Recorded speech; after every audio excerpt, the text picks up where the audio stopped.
The Romans call him Farabius or Alpharabius because the Arabs called him Al-Farabi. He wanted to talk about everything and anything under the sun. He wanted no limits. He was a polymath. During his lifetime, he spent it as like a gardener. And what he would do is he would garden at the palace, and he would listen to all the political conversations inside, pretending that he's tending to the roses or something. But in reality, he was writing it all down.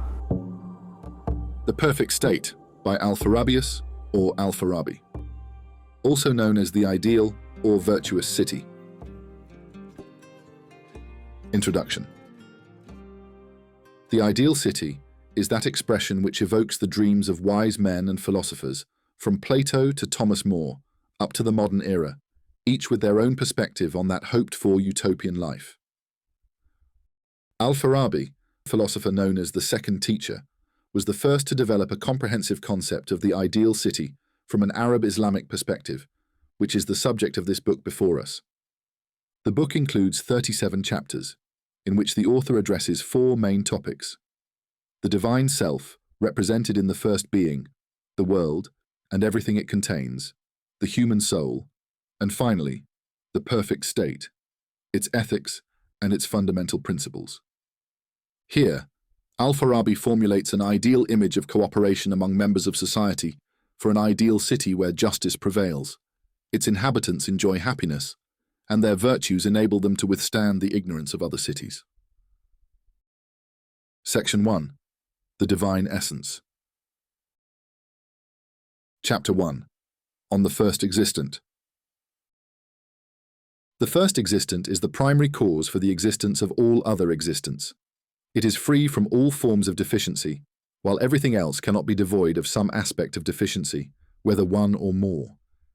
As for the first, it is devoid of all such aspects. Its existence is the best existence, the most ancient existence, and there cannot be an existence better or more ancient than its existence. It possesses the virtue of existence in its highest forms, and the perfection of existence in its highest ranks. Therefore, its existence and essence cannot be tainted by non-existence at all. Non-existence and opposition can only occur in what is below the orbit of the moon, and non-existence is the absence of that which is supposed to exist. It cannot exist by force, nor in any way, nor is it possible for it not to exist in any manner. For this reason, it is eternal, always existing in its essence and being, without needing anything else to sustain its eternity, but it is sufficient in its essence for its existence and continuity. There cannot be an existence like his existence, nor can there be an existence at a similar level of existence that can be attributed to him or be available to him. It is the existent that cannot have a cause for it, or from it, or for its existence. For it is not a substance, nor is its essence in a substance or in a subject at all. Rather, its existence is devoid of all substance and all subject, and it also has no form. Because form can only exist in a substance, and if it had a form, its essence would be composed of substance and form, and if that were the case, its essence would depend on the 2 parts from which it is composed, and its existence would have a cause, for each of its parts would be a cause for the existence of the whole, and we have established that it is the first cause. His existence also has a purpose and an aim for it to be. Rather, his existence is to fulfill that aim and purpose. Otherwise, it would not be a reason for his existence, and thus, it would not be a primary reason. Nor did his existence benefit from something else older than it, which is that he could have benefited from what is further below it. Chapter 2. The Denial of Partners to Him, the Exalted. It is fundamentally distinct in its essence from everything else, and the existence it has cannot belong to anything else, because everything that has this existence cannot fundamentally be distinct from something else that also has this existence, nor can there be any difference at all, so there cannot be 2, but rather there is only one essence. Because if there were a distinction between them, then what distinguished them would be different from what they shared, and the thing that distinguished each one from the other would be a part of what constitutes their existence, and what they shared would be the other part, making each one divided in terms of speech, and each of its parts would be a cause for the existence of its essence. So there would not be a first, but rather there would be another existing thing that is prior to it, and is the cause of its existence, which is impossible. If that other is the one by which this is distinguished, and there is nothing in this that distinguishes it from that, except after the thing by which that is distinguished, it follows that the thing by which that other is distinguished from this is the existence that pertains to that, and the existence of this is common to both. Therefore, that other has an existence composed of two things, one that pertains to it, and one that it shares with this. Thus, the existence of that is not the existence of this. Rather, the essence of this is simple and indivisible, while the essence of that is divisible. Therefore, it has two parts that constitute it, and its existence has a cause. Thus, its existence is lesser than the existence of this, and inferior to it, so it is not in the first rank of existence. And also, if its existence in the type were outside of it by something else, it would not be complete existence, because the complete is that which cannot exist outside of it with an existence of its type, regardless of what it is. Because the complete in the bone is that which no bone exists outside of it, and the complete in beauty is that which no beauty of its type exists outside of it. And likewise the complete in essence is that which no thing of its essence exists outside of it. Similarly, everything that is complete among bodies cannot have something else of its type other than itself, like the sun and the moon and each of the other planets. If the first is of complete existence, then that existence cannot belong to anything else other than it. Thus it is singular in existence alone, making it one in this regard.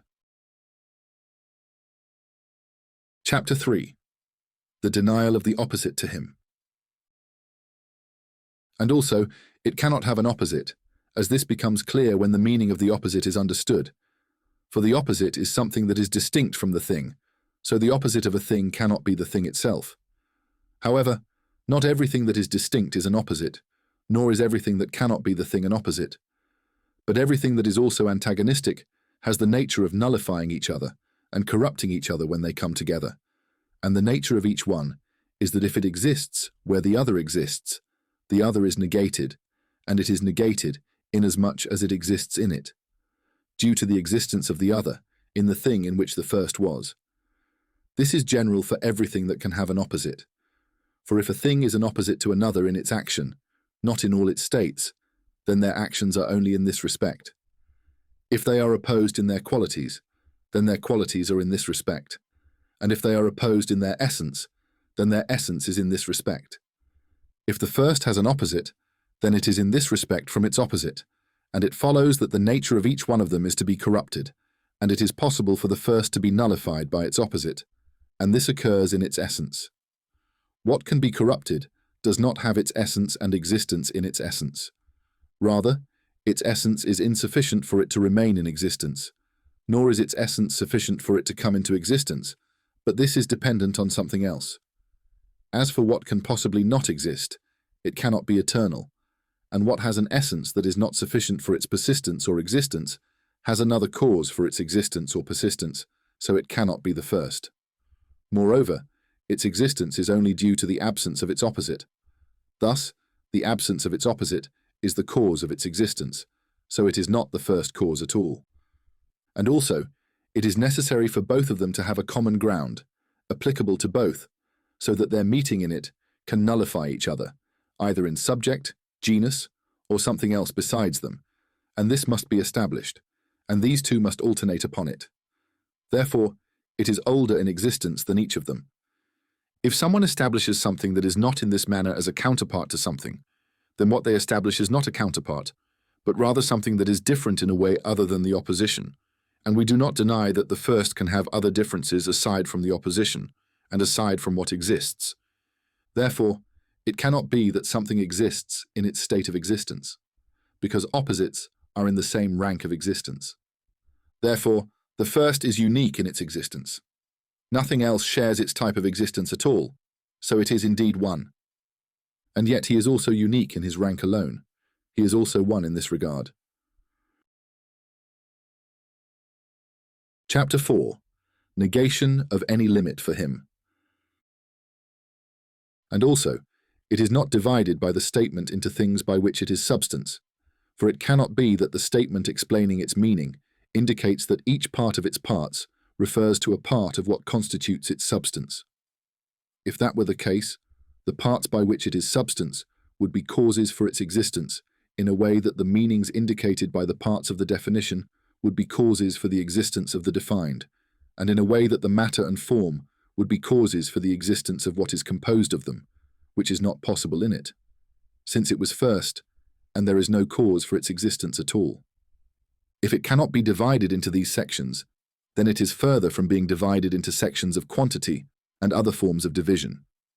Therefore, it is also necessary that it does not have a body, nor is it a body at all. He is also one from this aspect, as one of the meanings attributed to the one is that which does not divide. For everything that does not divide in some way is one from that aspect in which it does not divide. If it is from the aspect of its action, it is one from that aspect, and if it is from the aspect of its quality, it is one from the aspect of quality. And what does not divide in its essence is one in its essence. Thus, the first is undivided in its essence. Chapter 5. His unity is the essence of his being, and that he is all-knowing and all-wise, and that he is truth, living, and life. His existence, by which he is distinguished from other existence, cannot be other than that by which he exists in himself. Therefore, his distinction from others is his unity in himself. One of the meanings of unity is the specific existence by which every existent is distinguished from others, and it is by this that every existent is called one in terms of its existence that is particular to it. This meaning of oneness corresponds to the first existent, and the first is also, in this respect, one and more deserving of the name and meaning of the one than any other. And because it is not a substance, nor does it have substance in any way, it is, by its essence, intellect in actuality. For the obstacle to the form, being intellect, and to being understood in actuality, is the matter in which the thing exists. So whenever a thing exists, without needing matter, that thing is, by its essence, intellect in actuality, and that is the state of the first. Therefore, it is intellect in actuality, and it is also intelligible by its essence, for the obstacle to a thing being intelligible in actuality is also matter. It is intelligible in terms of what it is as intellect, for that which is essentially intellect does not need another essence outside of it to understand it, but it understands itself, thus becoming, by what it understands of itself, both an understanding and an intellect in actuality, and by its essence understanding it, it becomes intelligible in actuality. Likewise, it does not need to be an intellect in actuality and an understanding in actuality to have an essence that is understood and derived from outside, but it is an intellect and an understanding by understanding itself, for the essence that understands is the one that is understood. Thus, it is intellect in terms of what it is intelligible. It is intellect, and it is intelligible, and it is understanding. It is all one essence and one substance that is undivided. For example, a human being is rational, and what is rational in him is not rational in actuality, but was rational potentially, and then became rational in actuality after the intellect comprehended it. Therefore, what is rational in a human is not what comprehends, nor is the intellect in him ever the rational, nor is our intellect in terms of what is intellect rational, and we are rational not because our essence is intellect. For what we comprehend is not that by which our essence is defined. The first is not so, but the intellect, the rational, and the rationalized in it have one meaning, one essence, and one undivided substance. Similarly, the case is that he is a knower. He does not need another being to learn from in order to gain knowledge that is a virtue outside of himself, nor does he need another being to know him, but he is sufficient in his essence to know and to be known, and his knowledge by itself is nothing but his essence. For he knows and is known and is knowledge, he is one being and one essence. And likewise in that he is wise. For wisdom is to understand the best things with the best knowledge, and what he understands of himself and knows, he knows the best things, and the best knowledge is the everlasting knowledge that cannot be lost, and that is his knowledge of himself. And likewise, in that it is truth, for truth corresponds to existence, and reality may correspond to existence, for the reality of a thing is the existence that pertains to it. The most complete existence is its share of existence. And also, truth may be said of the intelligible that the intellect encounters until it matches it, and that existing, insofar as it is intelligible, is said to be true, and in terms of its essence, without being added to what it understands, it is said to be existent. The former is said to be true in both respects, in that its existence, which is its own, is the most complete existence, and that it is intelligible, which the intellect encounters as it is existent. It does not need to be true as intelligible by another essence outside of it that understands it, and it is also more appropriate to be called true in both respects, and its reality is nothing other than that it is true. And likewise in that he is alive, and that he is life. These do not indicate two entities, but rather one entity. The meaning of being alive is that one comprehends the best comprehensible with the best intellect, or knows the best known with the best knowledge, just as we are called alive first when we perceive the best perceptions with the best perception. We are called alive when we perceive the tangible, which are the best known, through sensation, which is the best of perceptions, and with the best perceiving powers, which are the senses. So, what is the best intellect? If it comprehends and knows the best of the comprehensible with the best knowledge, it is more deserving to be alive, because it comprehends in terms of what is intellect, and that it is intelligent, and that it is intellect, and that it is knowledgeable, and that it is knowledge, all of which is one meaning. Likewise, that he is alive, and that he is life, is one meaning. And also, the name of the living may be borrowed for something other than an animal, as it is said about every being that has reached its ultimate perfection, and about everything that has attained existence and perfection to the point where it produces what is characteristic of it. Thus, if the first existence is the most complete existence, it is also more deserving of the name of the living than that which is said about something by way of metaphor.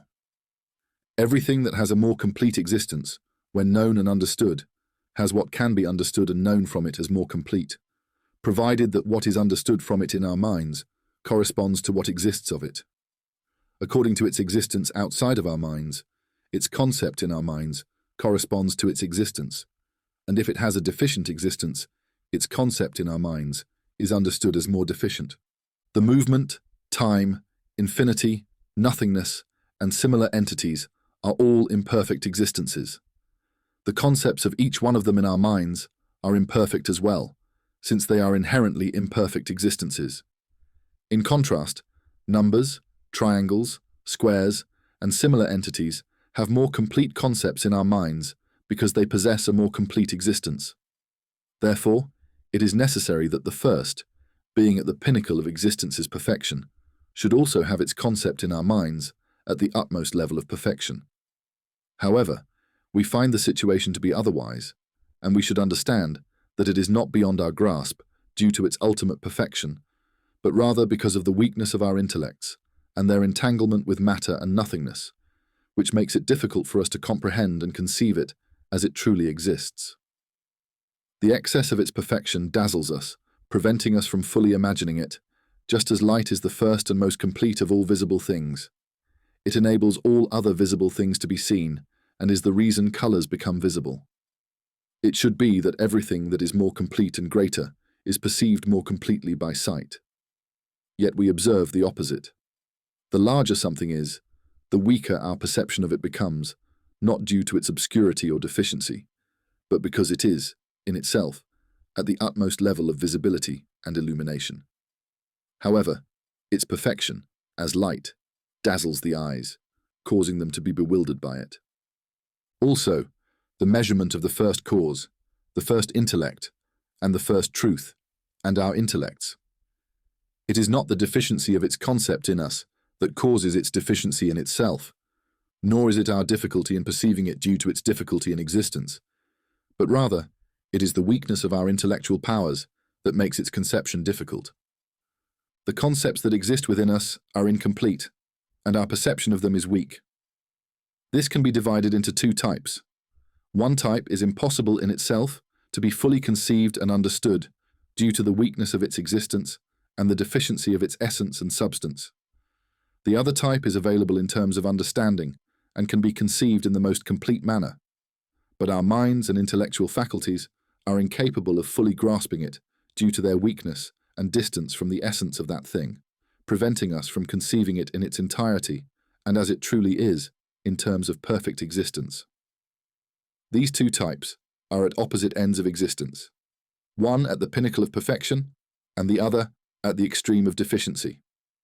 If we are entangled with matter, it is the reason our essences become an essence that distances itself from the first essence. For the closer our essences are to it, the more complete, certain, and truthful our conception of it becomes. This is because the closer we are to separating from matter, the more complete our conception of it is.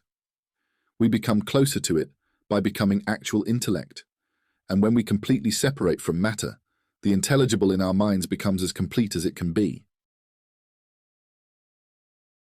Chapter 6. The statement about his greatness, majesty, and glory, exalted be he.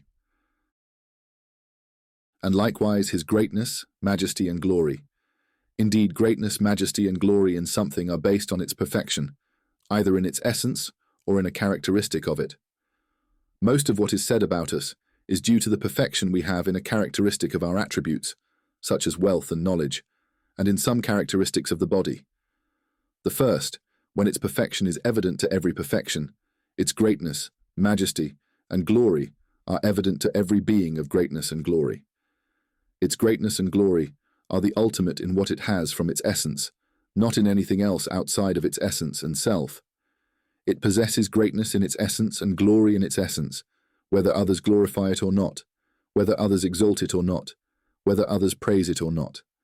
The beauty, splendor, and adornment in every existence is that its existence is the best, and it achieves its ultimate perfection. If its first existence is the best of existences, then its beauty surpasses the beauty of every beautiful thing, as do its adornment and splendor. All of this is inherent in its essence and self, and that is within itself and by what it comprehends of its essence. As for us, our beauty, adornment, and splendor are for us through our attributes, not through our essence, and for things external to us, not in our essence. The beauty and perfection in it are not other than a single essence, and so it is with the others. Pleasure, joy, and happiness are produced and attained more by recognizing the most beautiful, the most splendid, and the most exquisite through the most precise and complete perception. If it is indeed the most beautiful, the most splendid, and the most exquisite in the end, then its self-perception is the most precise in purpose, and its knowledge of its essence is the best knowledge of all. The pleasure that the first experiences is a pleasure whose essence we do not understand, nor do we know the extent of its greatness, except by comparison and addition to the pleasures we find when we have perceived what is more complete and splendid in our perception, and more precise and complete, whether through sensation, imagination, or rational knowledge. In this state, we experience a pleasure that we believe surpasses all pleasures in magnitude, and we feel ourselves fortunate for having attained that ultimate happiness, even if that state is fleeting and quickly fades away. Thus, the measure of its knowledge and its perception, which is better than its essence and the most beautiful and splendid, compared to our knowledge and our perception of what is most beautiful and splendid, is the measure of its joy, pleasure, and happiness in itself, compared to what we attain in pleasure, joy, and happiness in ourselves. Therefore, there is no comparison between our perception and its perception, nor between our knowledge and its knowledge, nor between what is most beautiful to us and what is most beautiful in itself. If there is a comparison, it is a very slight one. Thus, there is no comparison between our enjoyment, joy, and happiness in ourselves and what the first has of that. If there is a comparison, it is a very slight one indeed, for how can there be a comparison between what is a small part and what is of an infinite magnitude in time, and between what is much lesser and what is in the utmost perfection? If what delights in itself and takes joy in it more and is more greatly pleased by it, then it loves itself and adores it and admires it more. It is evident that the first loves itself and adores it and admires it in proportion to itself, and its proportion to our love for what we delight in from the virtue of our own essence is like the proportion of its virtue and the perfection of its essence to our virtue and perfection that we admire in ourselves. The lover from it is the beloved itself, and the admirer from it is the admired, and the lover from it is the beloved. This is contrary to what exists in us, for the beloved from us is virtue and beauty, and the lover from us is not beauty and virtue. However, the lover has another power, which is not for the beloved, so the lover from us is not the beloved itself. As for it, the lover from it is indeed the beloved, and the beloved is the lover. It is the first beloved and the first adored, whether it is loved by others or not, and whether it is adored by others or not. Chapter 7. How all beings emanate from him. The first is that from which existence is found, and whenever existence is found for the first, it necessarily follows that all other existence, whose existence is not by the will and choice of man, must exist as they are, some of which are perceived by the senses, and some known by demonstration. The existence of what exists from it is only in the manner of the overflow of its existence for the existence of another thing, and that the existence of another is an overflow from its own existence. Thus, in this regard, the existence of what exists from it is not a cause for it in any way, nor is it an end for the existence of the first, as the existence of the son, inasmuch as he is a son, is an end for the existence of the parents, inasmuch as they are parents. It means that the existence that exists about it does not benefit it in any completeness, just as we have that regarding most of the things that are from us, such as when we give our money to others, we benefit from others with dignity or pleasure or other forms of goodness, so that those become effective in it in some completeness. The first does not exist for the sake of another, nor does it exist by another, so that the purpose of its existence is to bring about other things, and its existence would have an external cause. Thus it would not be the first, nor also by giving it to something else. Does it attain a completeness that it did not have before, outside of what it is in terms of completeness, as one who is generous with his money or something else benefits from what he gives in pleasure, dignity, leadership, or something else from the goods. All these things are impossible to be in the first, because it negates its priority and precedence and makes another older than it and a cause for its existence. Rather, its existence is for its own sake, and it follows that its essence and existence lead to the existence of others. Therefore, its existence, by which existence has overflowed to others, is in its essence, and its existence, by which its essence is in itself, is the same existence by which the existence of others is obtained from it.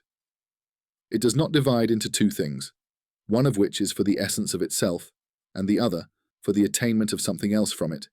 Just as we have two things, we embody one of them, which is speech, and we write with the other, which is the craft of writing. But it is one essence and one substance, by which its embodiment occurs, and by which the same thing obtains something else from it. Nor does it need to overflow from its existence into something other than itself, nor an accident to be in it, nor a movement to gain a state that it did not have, nor an external tool, just as fire needs, in order to produce steam from water, heat to evaporate the water, and as the sun needs to heat what we have to move itself, so that it gains through movement what it did not have in its state, thus producing heat in what we have, or as the carpenter needs the axe and the saw to achieve separation, cutting, and splitting in the wood. And its existence, from which the existence of another overflows, is not more complete than its existence, which is in its essence, nor is its existence, which is in its essence, more complete than that which overflows into the existence of another. Rather, they are both one essence. Nor can there be an obstacle for it to overflow with the existence of others, neither from itself nor from outside in the first place. Chapter 8. The Ranks of Existence. The existents are many, and despite their abundance, they are unequal. Its essence is an essence from which every existence flows, regardless of how that existence was, whether it was complete or incomplete. Its essence is also an essence. When all existents flow from it in accordance with their ranks, each existent receives its share of existence and its rank from it, starting from the most complete in existence and then followed by what is slightly less complete, and so on until it reaches the existent, that if one were to surpass it to what is below it, one would surpass to what cannot exist at all, thus cutting off the existence from existence. Its essence remains an essence from which existence flow without being specific to any existence other than its own. It is generous. Its existence is in its essence, and from it, the existents are arranged, and each existent obtains its share of existence according to its rank from it. It is just, and its justice is in its essence, and this is not due to anything outside its essence. And the essence is also an essence. If the existing things are arranged in their ranks so that they come together, connect, and organize with one another through a union, connection, and organization, the many things become a single entity and are obtained as one thing. The connection and unity among these are due to the essences of some things, such that the essences that give them existence are what unite and connect them. For some things, there are states that depend on their essence, like the love that binds people together.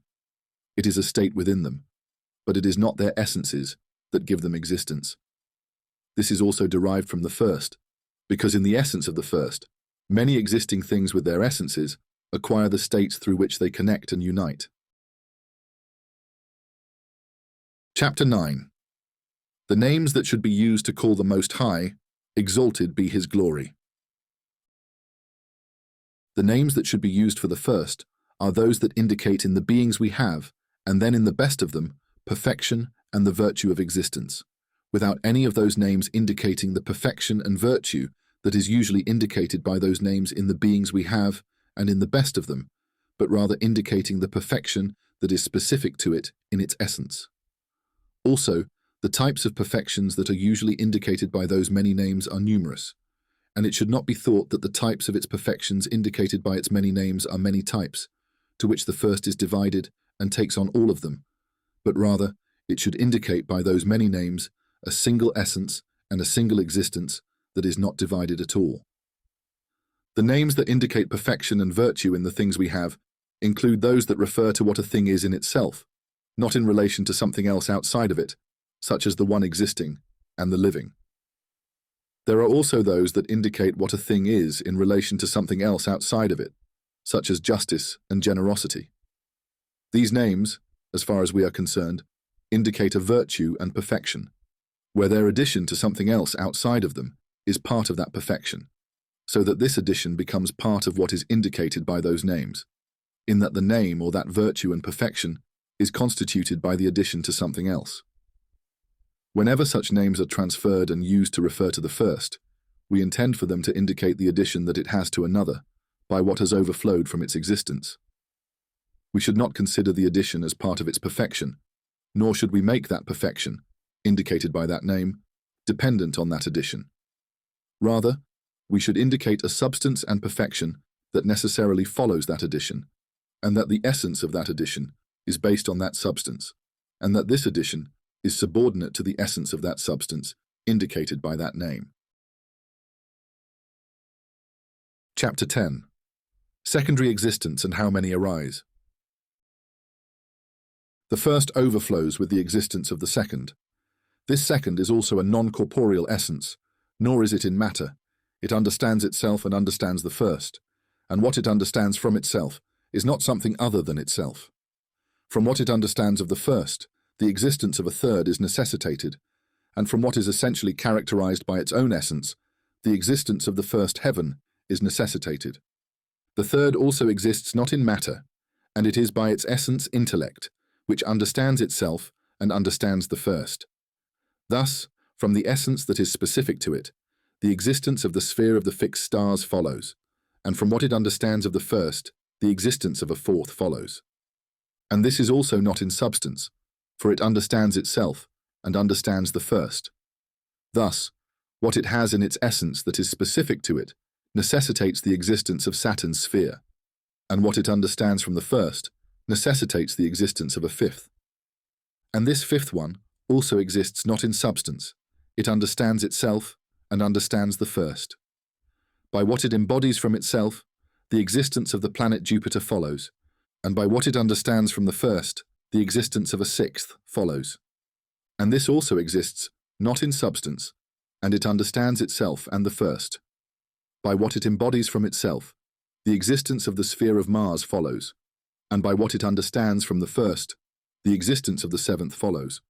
And this also exists not in substance, and it understands itself and the first. By what it embodies from itself, the existence of the sun's sphere follows, and by what it understands from the first, the existence of the eighth follows. And his existence is also not in substance, and he understands himself and the first. Thus, what he embodies from his essence that is specific to him necessitates the existence of the sphere of Venus, and what he understands from the first necessitates the existence of the ninth. And this also exists not in substance. It understands itself and understands the first. By what it embodies from itself, the existence of the planet Mercury follows, and by what it understands from the first, the existence of the 10th follows.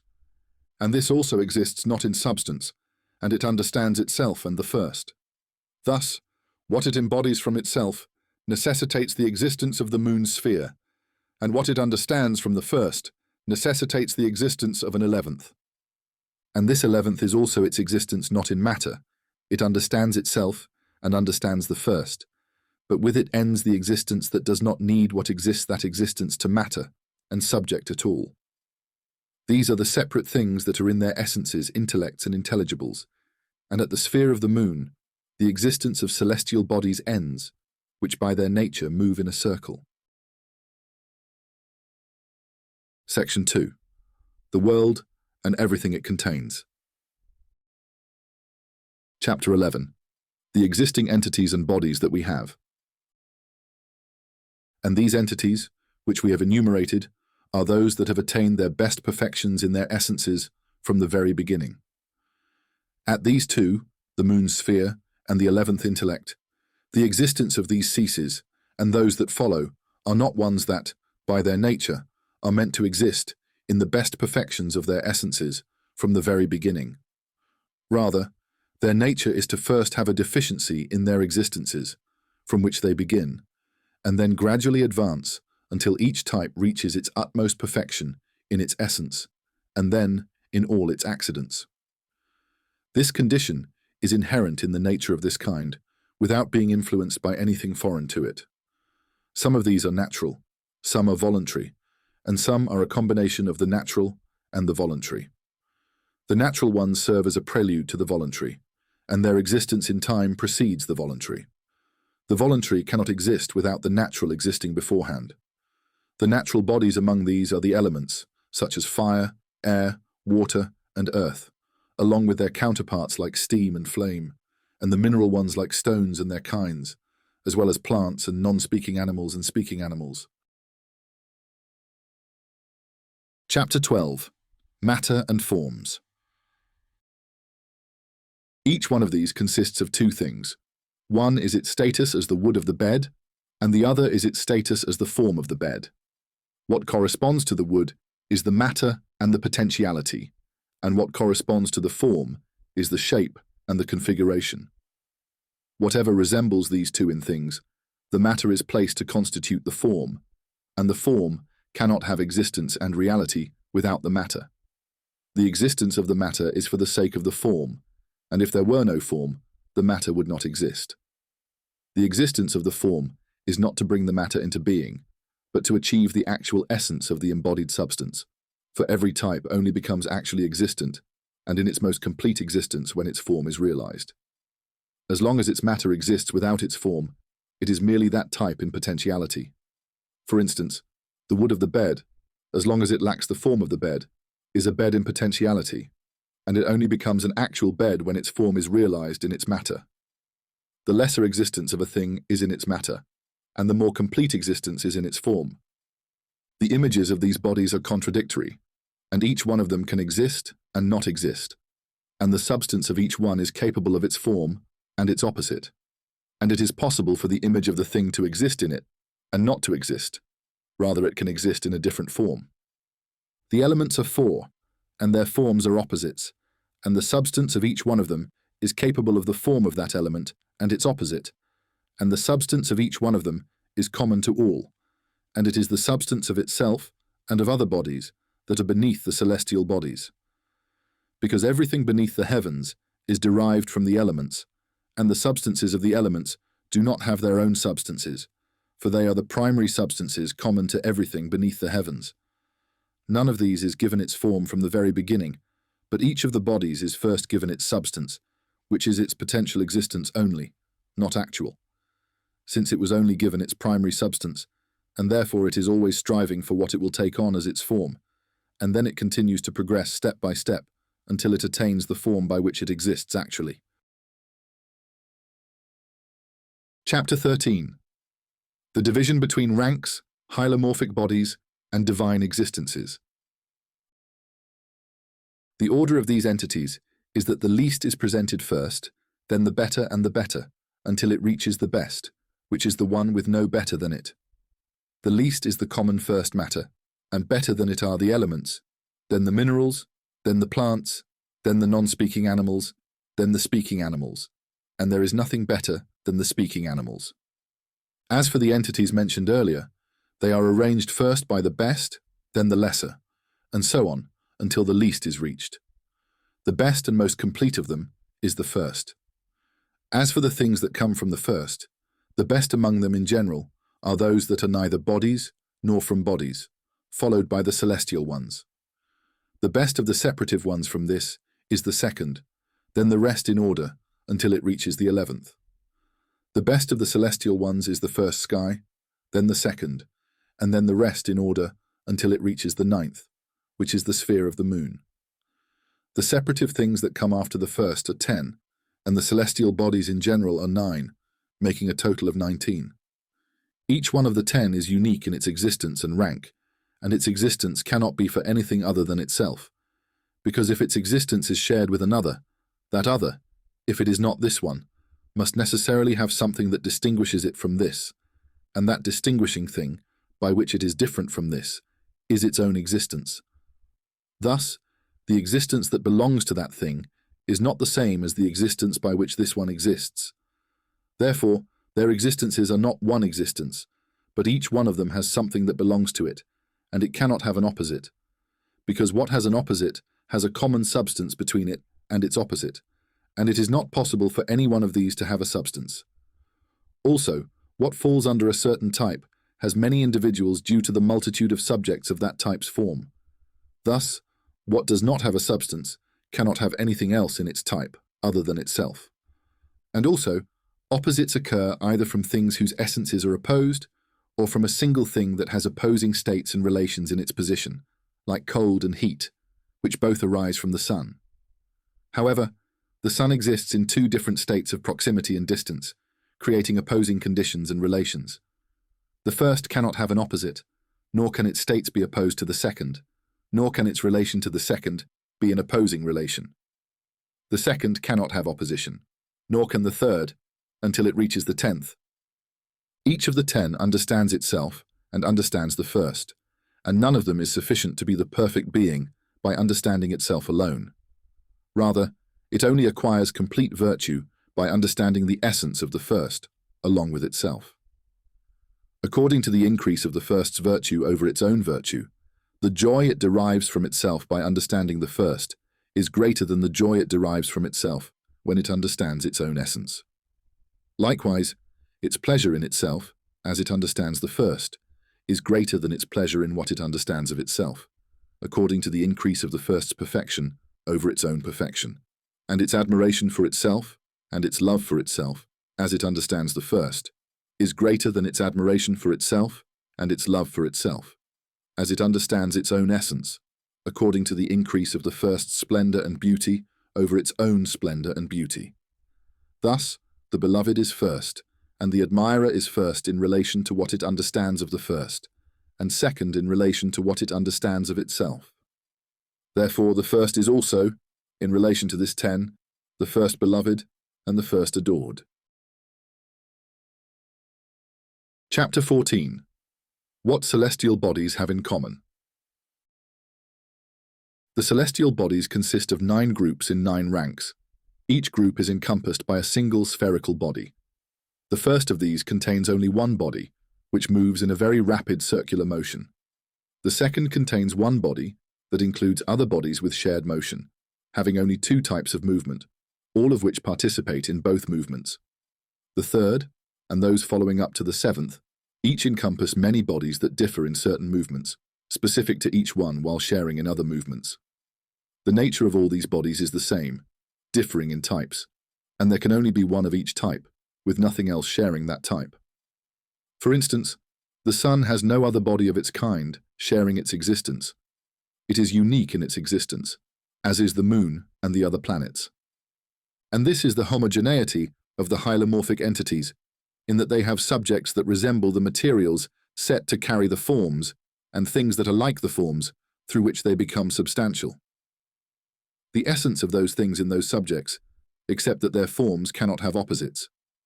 The subject of each one of them cannot be capable of anything other than that form, nor can it be devoid of it.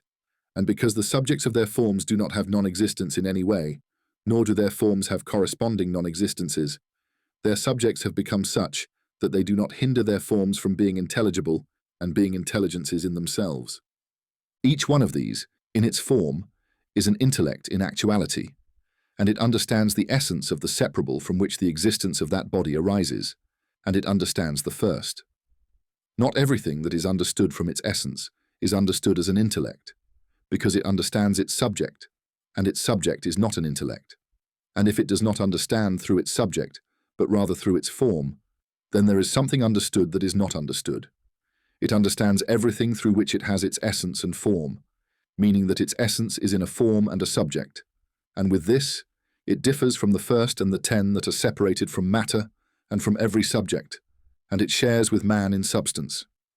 He is also delighted with himself, not only with what he understands of himself, but also with what he understands of the first, and then with what he understands of the separate essence from which his existence derives. He shares with the separate essence in his love for the first, and in his admiration of himself for what he has gained from the splendor and beauty of the first. Yet in all of this, he is far from the intimacy. He possesses the noblest and best of all that he shares with the primal matter, for he has the best of forms, which is the spherical, and of the visible qualities, the best of which is light, as some of its parts actively emit light, which are the stars, and some of its parts are transparently luminous by nature, for they are filled with light from themselves and from what they gain from the stars. And it has the best of movements, which is the circular motion. And the 10 share in that they were given the best that they can be adorned with from the very beginning, as well as their greatness, shapes, and the visible qualities that pertain to them. Chapter 15. What moves celestial bodies, and for what purpose they move. And it differs in that it cannot be given from the very beginning the thing to which it moves, and what it moves towards is the simplest and least significant dimension in the body. For every body is in some location, and the type of location that is for this body is to be around some body, and what type of this location is this type. It cannot move as a whole from the whole of this type. But this type has parts, and the body that has parts, and no part of the parts of this body is more entitled to a part of the parts of the surroundings. Rather, every part of the body must have every part of the surroundings. Nor can it be more entitled to it at one time than another, but at all times always. And whenever a part of this body is in some part of the surroundings, it needs to have the part that is in front of it in front of it. And the two parts cannot be together at the same time, so it needs to vacate what it is in and move to what is in front of it until it has occupied every part of the surroundings. And because the part that it was in is not at one time more entitled to it than another time, it must always have that, and if it cannot have that part, always as one in number, and it becomes one in type, in that it exists for a while and does not exist for a while, then returns to something similar in type, then vacates it for a while, then returns to a third similar one, and vacates it for a while, then returns to a fourth similar one, and so on forever. It is evident that the parts that move, change, and return are in relation to the body around which the sky exists. The meaning of relation is that this is to that, and this is from this, and similar expressions, in that the meaning of where is the relation of the body to the surface of the body it rests upon. Every celestial body is in a sphere, that is, a three-dimensional circle, as the relations of its parts to the parts of the surface of the bodies beneath it are always changing, and each one of them will return in the future of time to similar relations that have preceded. The relation of one thing to another is the least attribute that exists for it, and the farthest attributes from the essence of the thing. For each of the solids and spheres that have motion in relation to each other, either faster or slower than the motion of the other, like Saturn's moon and the moon's sphere, the moon's sphere moves faster than Saturn's moon. Chapter 16. The conditions in which periodic movements occur and their common nature. This is not the differentiation that occurs in its movements according to its addition to others, but it has in itself and by itself, and the slow one of these is always slow, and the fast one is always fast. Also, many of the celestial bodies have different positions from the center and from what is below them, and due to these differences in their positions, each one of them is subject to the condition of sometimes speeding around the earth and sometimes slowing down, aside from the fact that some are always fast and others always slow, in comparison to the movement of Saturn to the movement of the moon.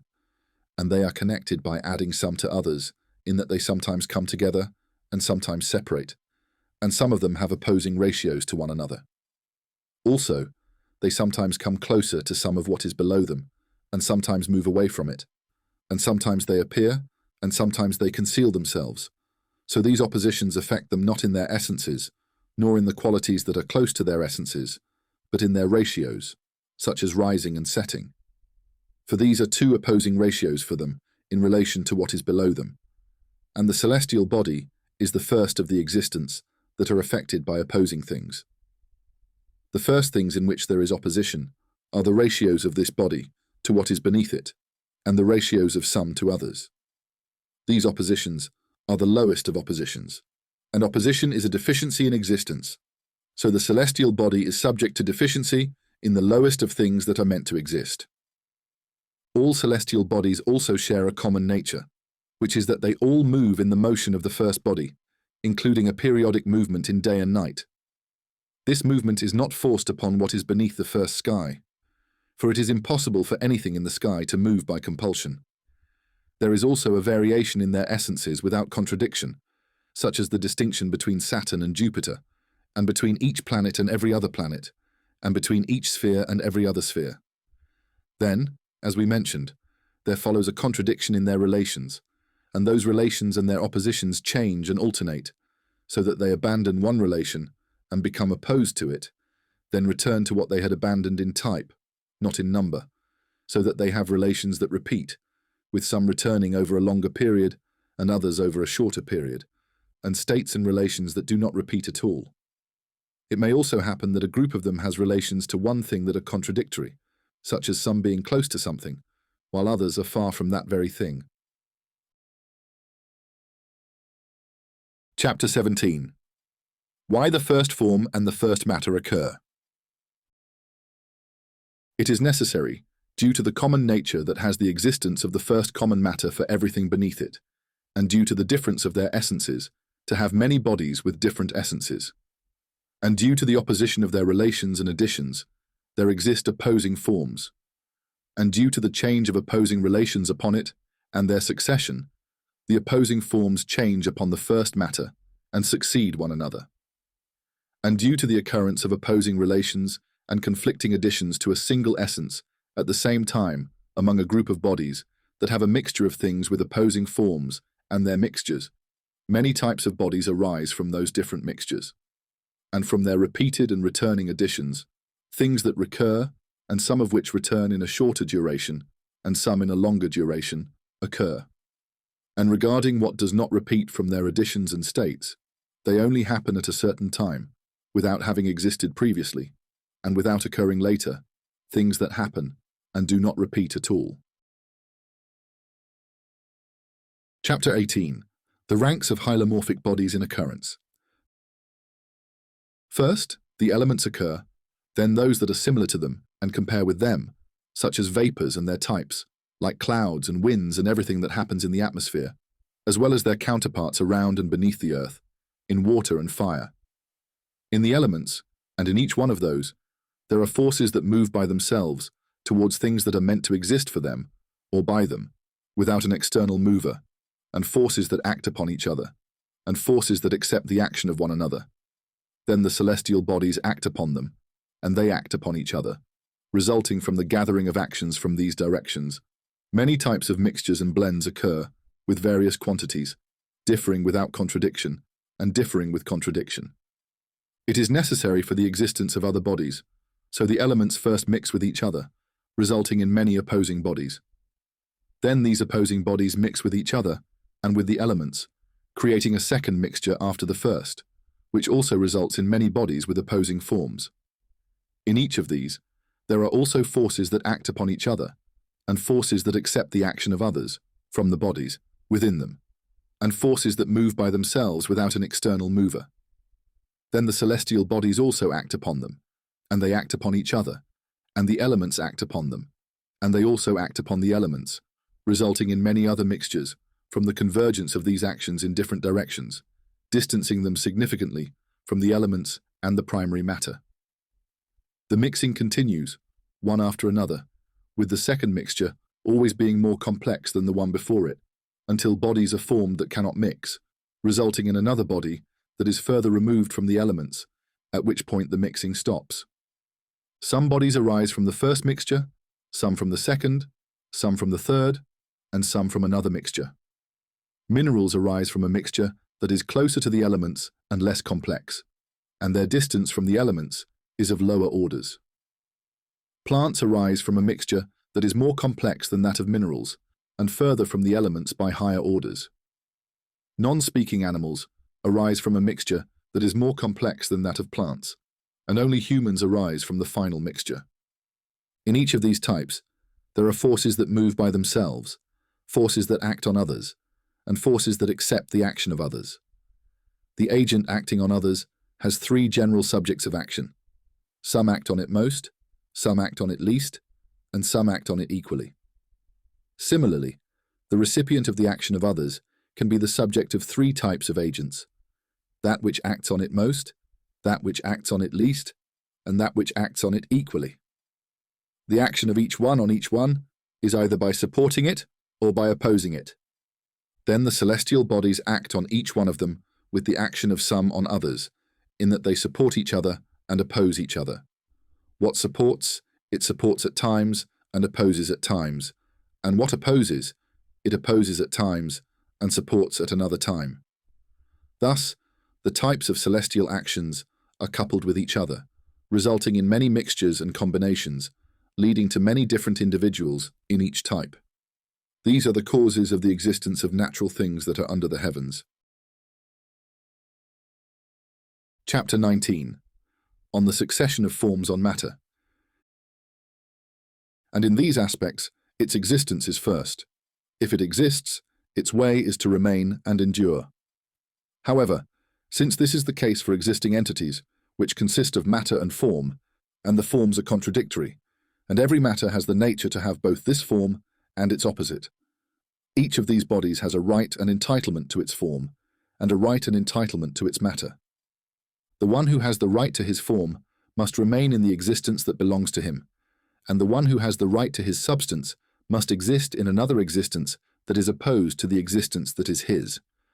And since it is not possible for both to be fulfilled at the same time, it is necessary that one of them is fulfilled once, exists, and remains for a while preserved in existence, then perishes, and its opposite exists, and that remains, and so on forever, for neither existence of one is more rightful than the existence of the other, nor is the permanence of one more rightful than the permanence of the other, since each one of them has a share of existence and permanence, and also, since a single substance is shared between two opposites, and the essence of each of the opposites depends on it, and that substance is not more suitable for one opposite than the other, and it cannot be assigned to both at the same time, it necessarily follows that this substance must sometimes be given to one opposite and sometimes to the other, alternating between them, so that each one is as if it has a right over the other, and has something that belongs to another, and the other has something that belongs to it.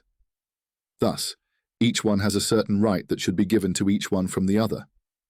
The just thing in this is that the substance of this one exists, so it is given to that one, or the substance of that one exists, so it is given to this one, and that is alternated between them. For the sake of the need to fulfill justice in these existences, it cannot remain that one thing is always considered as one in number. Rather, its permanence throughout time is as one in type, and to remain one in type, it needs to have individuals of that type exist for a while, then perish, and be replaced by other individuals of that type. And this example is always the case. Some of these are essences, and some are due to their mixture. As for those that are due to their mixture, some are from a more complex mixture, and some are from a less complex mixture. As for the essences, the destructive opposite of each one is only from the outside, since there is no opposite within its entire body. As for the being from a less complex mixture, the opposites within it are few, and their powers are weak and broken, which is why the destructive opposite within it is weak in power, and it can only be destroyed by an external agent. Thus, the destructive opposite is also from the outside. For what is from a less complex mixture, the destructive opposites are only from the outside. As for those from a more complex mixture, due to the abundance of opposites within them and their compositions, their opposition in different things is more apparent, and the powers of the opposites within them are strong, and they act together with one another.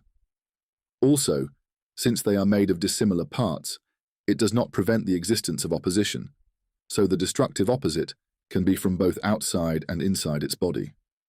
What is destroyed by the opposing force from outside does not always decompose on its own, like stones and sand. These and similar substances only decompose due to external factors. As for plants and animals, they also decompose due to opposing elements from within. Therefore, if something from these is chronic, its form remains for a while, as it replaces what decomposes from its body continuously. This replacement can only occur if something takes the place of what decomposes from its body and connects to that body. Otherwise, it sheds its original form and takes on the form of this body itself. This is what happens when it is nourished, as a nourishing force is established in these bodies. Everything that aids this force causes each of these bodies to attract something opposing to itself, shedding that opposition and accepting it within itself, thus cloaking itself in the form it is wrapped in, until this force weakens over time, leading to the decomposition of what the weakened force cannot replace, resulting in the destruction of that body. In this way, it is preserved from internal decomposition, while preservation from external destruction is achieved through the tools provided for it, some of which are within it and some from outside its body. It is necessary, in the continuity of what lasts in a certain type, to take the place of what has perished from it with other individuals that take the place of what has perished from it. This can happen either by having newer individuals alongside the first individuals, so that if the first ones perish, these newer ones take their place, ensuring that at all times there is the presence of an individual of that type, either in that location or in another, or that the successor to the first arises after some time from the perishing of the first, so that there is a time when nothing of those individuals exists. Thus, in some cases, there are powers that allow it to resemble its type, while in others, there are not. What has not been endowed with such powers is that the counterparts of what perishes are solely the celestial bodies, for they are supportive of the essences related to that.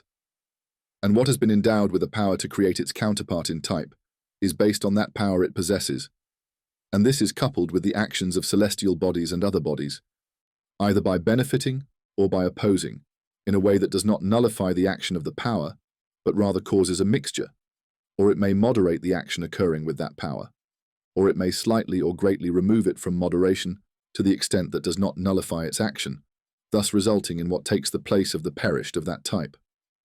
All of these things are either in excess, in deficiency, or in equality, and in this way, the existence of this kind of beings continues.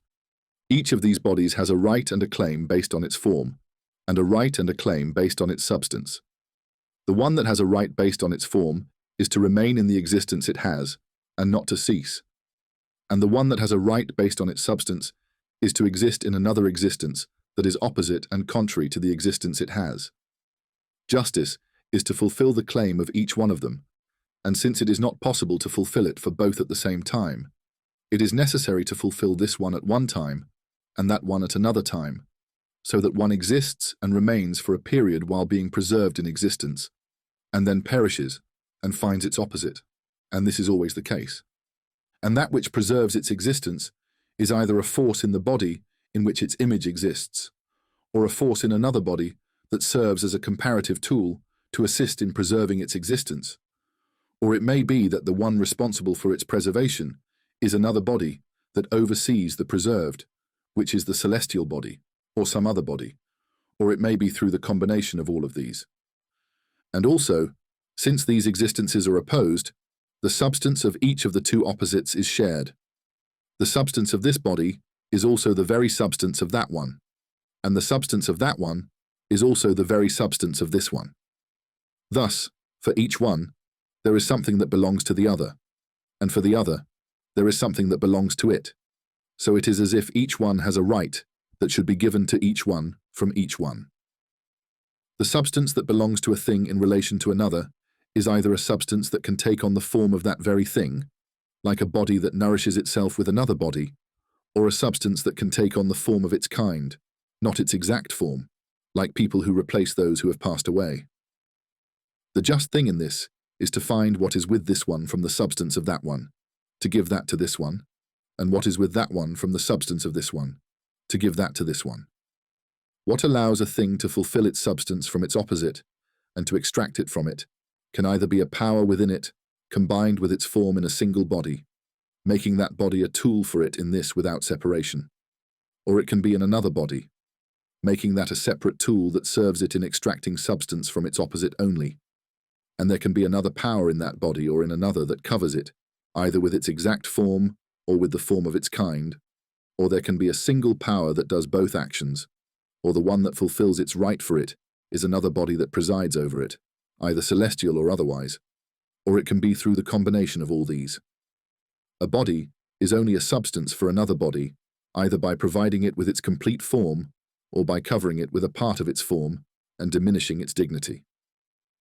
The one that serves another body is only a tool in one of these ways as well, either with its complete form or by covering it slightly with the dignity of its form to the extent that it does not remove it from its essence, like one who breaks the spirit of the rabble and suppresses them until they are humbled to serve. Section 3. The Human Soul. Chapter 20. On the parts of the human soul and its powers. When a person experiences something, the first thing that occurs is the power through which they are nourished, which is the nourishing power. After that comes the power through which they sense tangible things, such as heat and cold, and all the other senses that perceive tastes, smells, sounds, and colors, as well as all visible things like rays. With the senses, there arises a tendency towards what is sensed, leading to desire or aversion. Then, another power emerges that allows them to retain what has been imprinted in their mind from the sensed objects after they are no longer perceived by the senses. This is the imaginative power. This power combines the sensed objects with one another and separates them from each other, creating various combinations and distinctions, some of which are false and some true, and it is accompanied by a tendency towards what is imagined. After that, the speaking power arises, which enables one to comprehend abstract concepts, distinguish between the beautiful and the ugly, acquire skills and knowledge, and it is also accompanied by a tendency towards what is understood. The nourishing force has one main power, and there are forces that are its subordinates and servants. The main nourishing force is from all the body's organs in the mouth, while the subordinates and servants are scattered among all the other organs. Each force among the subordinates and servants is in a specific organ of the body, and the main one is naturally the manager of all the powers. All other powers resemble it and imitate its actions, similar to what is naturally the aim of its leader, which is in the heart. This is like the stomach, liver, and spleen, and these serving organs, as well as the organs that serve these servants, and those that serve them as well. For the liver is an organ that leads and is led, as it is led by the heart and leads the gallbladder, kidney, and similar organs. The bladder serves the kidney serves the liver, and the liver serves the heart, and in this way, all other organs exist. The sensory power has a chief, and it has subordinates, and its subordinates are these 5 well-known senses, scattered in the eyes, ears, and elsewhere. Each of these 5 senses perceives a sensation specific to it. The chief among them is the one that encompasses all that the 5 senses perceive collectively, as if these 5 are the messengers of that chief, and as if these messengers are each assigned to a type of news, and to news from a specific region of the kingdom. The chief is like the king who gathers the news from the regions of his kingdom from his messengers, and the chief among these is also in the heart. The imagined power does not have separate roots in other organs, but it is one, and it is also in the heart. It preserves the sensations after they have disappeared from perception, and it is, of course, ruling over the sensations and controlling them, as it distinguishes some from others and combines some with others in different combinations, some of which agree with what has been sensed, and some of which contradict the sensed. As for the articulate power, it has no subordinates or servants of its kind among the other faculties. Rather, its leadership is over all the imaginative powers, and every kind has a leader and a subordinate. It is the leader of the imaginative power, the leader of the primary sensory power, and the leader of the primary nutritive power. The appetitive power, which longs for something and detests it, it is the principal power, and it has servants. This power is what constitutes will, for will is an inclination towards what is perceived and away from what is perceived, either through sensation, imagination, or rational capacity. It is judged that one should either take or leave it, and the inclination can be towards knowledge of something or towards doing something, either with the whole body or with a specific part of it, and the inclination is only through the principal appetitive power. The actions of the body are performed by forces that serve the appetitive power, and these forces are distributed among members prepared for those actions, including nerves and muscles that are active in the members, which enable the actions that both animals and humans are inclined to. These members, such as the hands, feet, and other parts that can move by will, possess forces that are all physical and serve the main appetitive power located in the heart. Knowledge of a thing can be through the articulate power, it can be through imagination, and it can be through sensation. If the inclination towards the knowledge of something is such that it can be grasped by the rational power, then the action by which one attains what one desires from that is through another power in the rational being, which is the intellectual power, and it is through this that thought, vision, contemplation, and inference occur. If the inclination towards the knowledge of something is perceived through sensation, then the act of achieving it is a compound of a physical action and a psychological action, as in the case of something we long to see. This involves raising our eyelids and aligning our gaze towards the object of our desire. If the object is far away, we walk towards it, and if there is an obstacle in the way, we remove that obstacle with our hands. All of these are physical actions, and the sensation itself is a psychological action, as is the case with all other senses. And if one longs for something, it can be imagined in several ways. One way is through the imaginative power, such as imagining something that is hoped for and expected, or imagining something that has passed, or wishing for something that the imaginative power constructs. The second way is what comes to the imaginative power from the sensation of something, so it imagines from that something that it is either frightening or hopeful, or what comes to it from the action of the rational power. These psychological forces. Chapter 21. How these forces and parts form one soul. The main nourishment is the quasi-matter of the main sensing power, and the sensing is an image in the nourishment, and the main sensing is a quasi-matter for the imaginative, and the imaginative is an image in the main sensing, and the main imaginative is the matter for the main speaking, and the speaking is an image in the imaginative, and it is not a matter for other powers. It is an image of every image that preceded it. As for the inclination, it is subordinate to the main sensing, the imaginative, and the speaking, in the same way that heat exists in fire as a consequence of what the fire is made of. The heart is the main organ that is not presided over by any other organ in the body, followed by the brain, which is also a principal organ, but its presidency is not primary. Rather, it is secondary because it is presided over by the heart and presides over the other organs. It serves the heart in itself, and the other organs serve it according to what the heart intends, of course. This is similar to the owner of a house. He serves himself, and the other members of his household serve him according to what he intends in both matters, as if he replaces him, takes his place, and acts on his behalf, and he is the one who oversees the service of the heart in the noble of its actions. It is from this that the heart is the source of innate heat, from which it spreads to all other organs, and from which they are nourished through the innate animal spirit that spreads in the pulsating veins. The heat that the heart supplies remains preserved in the organs. The brain is the one that regulates the heat that is meant to reach it from the heart, so that what reaches each organ of heat is balanced for it. This is the first function of the brain and the first thing it serves, and it is the most comprehensive for the organs. Among these is that there are two types of nerves. One type serves as instruments for the sensory faculties in the heart to perceive each of its specific sensations, and the other type serves the voluntary movement faculties in the heart, enabling it to move voluntarily. The brain assists the heart by supplying the sensory nerves with what preserves their powers, allowing the sensory faculties to remain intact. The brain also supports the heart by supplying the voluntary movement nerves with what maintains their powers, enabling the mechanical organs to perform voluntary movements that serve the voluntary faculties in the heart. Many of these nerves have their roots from which they receive what preserves their powers in the brain itself, and many have their roots in the spinal cord, which is connected to the brain at its upper end, as the brain supplies them with the spinal cord's participation in this support. Among these is that the imagination of the imaginative power occurs only when the heat of the heart is at a limited degree, and likewise, the thought of the rational power occurs only when its heat is of a certain measure, that is, any action, as well as its retention and remembrance of something.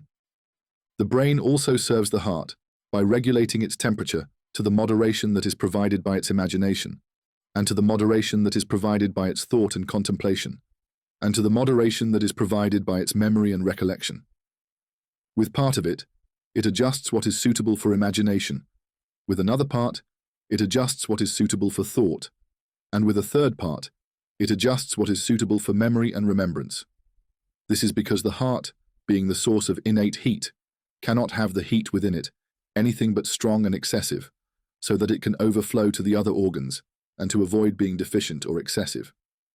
Thus, it was not so in itself except for the purpose of its heart, and since it was so, it was necessary to adjust the heat that flows to the organs, and its heat in itself should not be at the moderation that its actions require. Therefore, the brain was naturally made cold and moist, even in texture, compared to the other organs, and it was endowed with a psychic power that allows the heart's heat to be at a limited and balanced moderation. The sensory and motor nerves, being naturally grounded, were quick to accept dryness and needed to remain moist to a suitable degree for expansion and contraction. Since the sensory nerves required the vital spirit, which is not smoky at all, and since the vital spirit flowing in these parts of the brain had this condition, and since the heart was excessively hot and fiery, its outlets, which supply what preserves its powers in the heart, were not made to prevent dryness from quickly reaching them, causing them to decompose and lose their powers and functions. Instead, their outlets were made in the brain and in the marrow, as they are very moist, allowing moisture to flow from each of them into the nerves, keeping them pliable and preserving their psychological powers. Some nerves require the penetrating moisture to be a gentle, non-sticky water, while others need some stickiness. For those that needed gentle, non-sticky water, their outlets were made in the brain, and for those that needed their moisture to be sticky, their outlets were made in the marrow. For those that needed their moisture to be minimal, their outlets were made below the vertebrae and the coccyx. Then after the brain comes the liver, followed by the spleen, and then the reproductive organs. Every force in an organ that has the nature to perform a physical action that separates something from that organ and sends it to another must necessarily either have that other connected to the first, like the connection of many nerves to the brain and many to the spinal cord, or have a pathway and channel connected to that organ through which that substance flows, and that force serves it or is primary, like the mouth, lungs, kidneys, liver, spleen, and others. Whenever it needs or has the nature to perform a psychological action in another, It is necessary that there be a physical channel between them, like the action of the brain on the heart. The first organs to form are the heart, then the brain, then the liver, then the spleen, followed by the other organs. The reproductive organs develop later than all of them, and their dominance in the body is slight, as can be seen from the function of the testicles and their preservation of male heat and the male spirit that spreads from the heart in the male animal that has testicles. The force by which generation occurs has a principal and a subordinate aspect. The principal is in the heart, and the subordinate is in the reproductive organs. The force involved in generation is twofold. One prepares the material from which the animal with that force is formed, and the other gives the form of that type of animal and moves the material until it acquires the form of that type. The force that prepares the material is the female's force, while the one that gives the form is the male's force. The female is a female by the force that prepares the material, and the male is a male by the force that gives that material the form of the type that possesses that force. The organ that assists the heart in providing the material for the animal is the womb, and the one that assists in providing the form, either in humans or in other animals, is the organ that produces the semen. When the semen reaches the female's womb and encounters blood that the womb has prepared to accept the form of a human, the semen imparts to that blood a force that moves it until the organs of the human and the form of each organ, in general, the form of the human, are produced. The blood prepared in the womb is the material of the human, and the semen is the mover of that material until the form is acquired. The position of semen in relation to the blood prepared in the womb is like that of the infusion from which milk is formed. Just as the infusion is the active agent in the formation of milk, and is neither a part of the formed substance nor a material, so too is semen not a part of what is formed in the womb, nor a material. The fetus is formed from the semen, just as the curd is formed from the infusion, and it is formed from the blood of the womb, just as the curd is formed from milk, and the vessel is formed from copper. The semen in a human is formed by the vessels that contain it, which are the veins under the skin of the pubis, supported by some contributions from the female organs. These veins lead to the channel in the penis, allowing the semen to flow from those veins into the channel, and it travels through that channel until it reaches the uterus, providing the blood within it with the essence of strength that transforms into the formation of the organs and the shape of each organ, as well as the overall shape of the body. And the sperm is the male reproductive fluid. And the instruments are both continuous and separate from that, like the doctor. For the hand is an instrument for the doctor to treat with, and the scalpel is an instrument for him to treat with, and the medicine is an instrument he treats with. Thus, the medicine is a separate instrument, and the doctor connects with it when he acts and makes it, giving it the power to move the body of the sick person towards health. When that power is present in him, he places it inside the body of the sick person, for example, and his body moves towards health. The doctor who placed it is absent or dead, for example, and likewise the position of the semen. The scalpel, instrument, does not perform its function except with the connection of the doctor who uses it, and the hand is more connected to him than the scalpel. As for the medicine, it acts with the power that is in it, without the doctor being connected to it. Likewise, the semen is an instrument for the generative male power and acts separately. The vessels of the semen and the female are instruments for generation connected to the body, as the position of the veins that are instruments of the semen from the primary power in the heart is like the hand of the doctor that works with the medicine and gives it a moving power and moves the body of the sick person towards health. For those veins that the heart naturally uses are instruments in giving the semen the power that moves the blood prepared in the womb into the form of that type of animal. If the blood takes from the semen the force that moves it towards the form, the heart is the first to form, and the formation of the other organs is awaited based on what occurs in the heart from the forces. If the nourishing force is present, along with the force that shapes the material, the other organs will form as female organs. If the force that gives the form is present, the other organs will form as male organs. Then, the generative organs of the female will arise from those organs, and the generative organs of the male will arise from these organs. Subsequently, the remaining psychic forces will develop in the female in a manner similar to how they are in the male.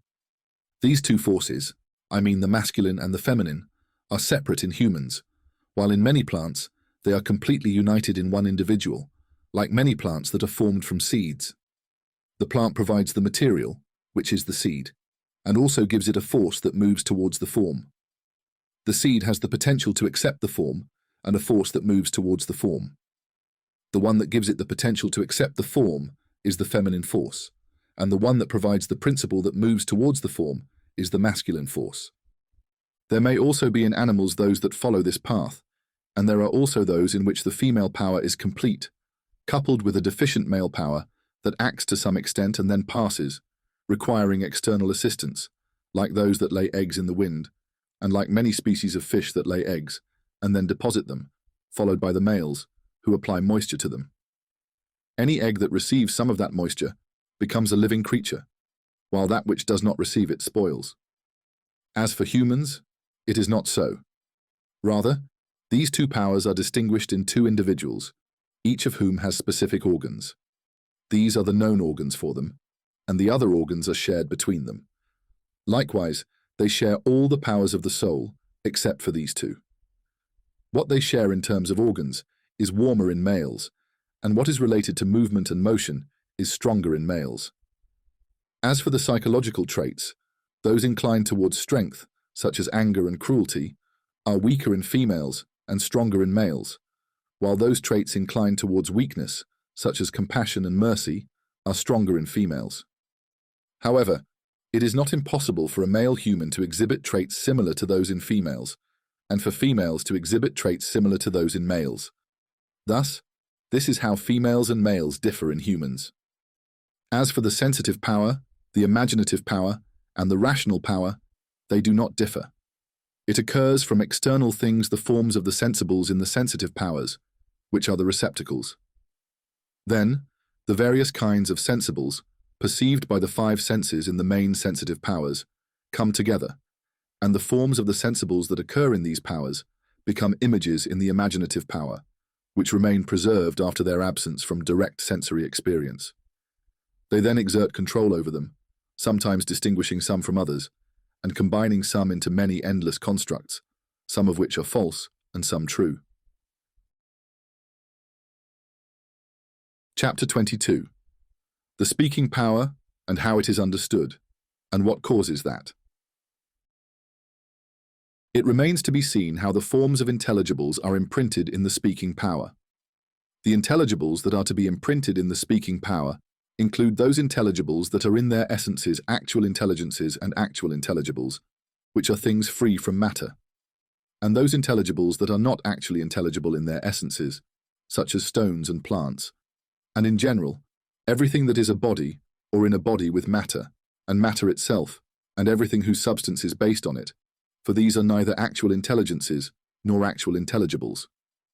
As for the human intellect that naturally occurs to it at first, it is a form of something in a matter prepared to receive the forms of intelligibles. It is potentially an intellect, and a hylomorphic intellect, and it is also potentially intelligible. All other things that are in matter, or have material substances, are not intelligences either actually or potentially, but they are intelligibles potentially, and can become actual intelligibles. There is not in their essences a sufficiency to become actual intelligibles by themselves, nor in the speaking power, nor in what nature has given a sufficiency to become an actual intellect by itself. But they need something else to move them from potentiality to actuality, and they only become actual intelligences when intelligibles are realized in them. The potential intelligibles become actual intelligibles when they are actually intelligible to the mind, and they require something else to transfer them from potentiality to actuality. The agent that transfers them from potentiality to actuality is the essence of what, whose essence is an intellect that is actual and separate from matter. This intellect gives the potential intellect, which is a potential intellect, something akin to the light that the sun gives to sight. For its status to the potential intellect is like that of the sun to sight, since sight is a power and a form in matter, and it is, before it sees, a sight in potentiality, and colours, before they are seen, are visible in potentiality. There is not enough in the essence of the seeing power in the eye to become sight in actuality. nor is there enough in the essence of colors to become visible in actuality. The sun gives sight a light by which it sees, and gives colors a light by which they are illuminated. So sight, by the light it receives from the sun, becomes sight in actuality, and sees in actuality, and colors, by that light, become visible in actuality, after having been visible in potentiality. Similarly, this intellect that actually benefits the potential intellect with something that it impresses upon it, has the status of that thing to the potential intellect as light has to sight. Just as sight, by the light itself, sees the light that is the cause of its seeing, sees the sun which is the cause of that light, and sees the things that are potentially visible and become visible in actuality, so too does the potential intellect, by that thing whose status to it is like that of light to sight, comprehend that very thing, and through it, the potential intellect comprehends the actual intellect, which is the cause of the impression of that thing in the potential intellect, and thus the things that were intelligible in potentiality become intelligible in actuality, and it also becomes an intellect in actuality after having been an intellect in potentiality. The action of this separate intellect in the potential intellect is similar to the action of the sun in sight, which is why it is called the active intellect, and its rank among the separate things mentioned is the 10th, without the first cause. The potential intellect is called the passive intellect, and when that thing, whose status to it is like that of light to sight, is present in the speaking potentiality of the active intellect, then intelligibles arise in the speaking potentiality from the sensibles that are preserved in the imaginative potentiality. And these are the first intelligibles that are common to all people, such as that the whole is greater than the part, and that equal quantities of the same thing are equal. The first common principles are of three types. One type is the principles of scientific geometry, another type is the principles that determine the beautiful and the ugly in what humans are capable of doing, and a third type consists of principles used to understand the states of existence that are not subject to human action and their origins and ranks, such as the heavens, the first cause, and other fundamental principles, as well as what may arise from those principles. Chapter 23. The difference between will and choice, and on happiness. When these concepts occur to a person, it naturally leads to contemplation, reflection, and remembrance, a desire for inference, an inclination towards some of what he initially understood, and a longing for it, and for some of what he infers, or aversion to it. The inclination towards what he comprehended in general is called will. If that inclination arises from sensation or imagination, it is referred to by the general term will, and if it arises from reflection or from speech in general, it is called choice. This exists specifically in humans, while the inclination from sensation or imagination is also found in other animals. The acquisition of the initial concepts by a person is his first completion, and these concepts are provided for him to use in order to achieve his final completion. And that is happiness. It is for the human soul to reach a state of perfection in existence where it does not need matter for its sustenance, to become among the things free from bodies, and among the substances that are separate from materials, and to remain in that state forever, except that its rank is below that of the active intellect. One achieves this through voluntary actions, some of which are intellectual actions, and some are physical actions, and they are not just any actions that coincide, but rather actions that are limited and determined, arising from certain states and qualities that are also limited and determined. For some voluntary actions hinder happiness, and happiness is the good sought for its own sake, and it is not sought for any other purpose at any time to attain something else, and there is nothing beyond it that a person can attain that is greater than it. The voluntary actions that are beneficial in achieving happiness are the beautiful actions, and the states and qualities that give rise to these actions are the virtues, and these goods are not for their own sake, but rather for the sake of happiness. The actions that hinder happiness are the evils, and they are the ugly actions. The states and qualities from which these actions arise are the deficiencies, vices, and baseness. The nourishing power within a person is made to serve the body, and the senses and imagination are made to serve the body and to serve the rational power, as the service of these three to the body ultimately returns to the service of the rational power, since the rational power is primarily sustained by the body. The spoken part is both practical and theoretical. The practical is made to serve the theoretical, and the theoretical is not to serve anything else, but to lead to happiness. All of this is associated with the appetitive power, and the appetitive power serves the sense, the imagination, and the rational faculty. The serving and perceiving powers cannot fulfill their service and work except through the appetitive power. For sensation, imagination, and contemplation are not sufficient to act without being accompanied by a longing for what has been sensed, imagined, or contemplated and known. Because will is to be drawn by the appetitive power towards what has been perceived.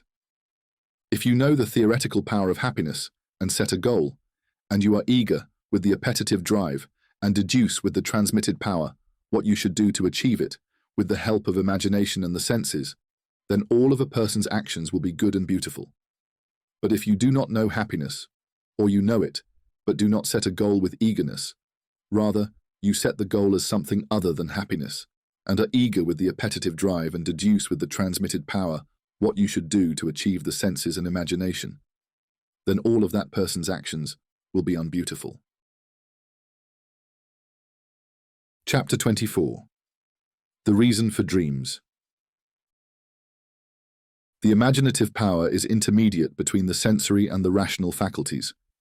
When all the sensory faculties are indeed sensing and performing their actions, the imaginative power is passive to them, occupied with what the senses bring to it from the perceived objects and depicting them within it. It is also engaged in serving the rational power and assisting the appetitive power.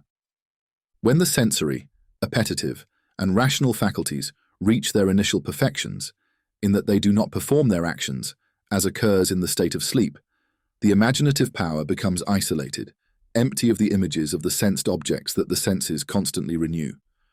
It relinquishes its service to the rational and appetitive faculties, returning to the preserved images of the sensed objects that it holds, and it acts upon them by combining some with others and separating some from others.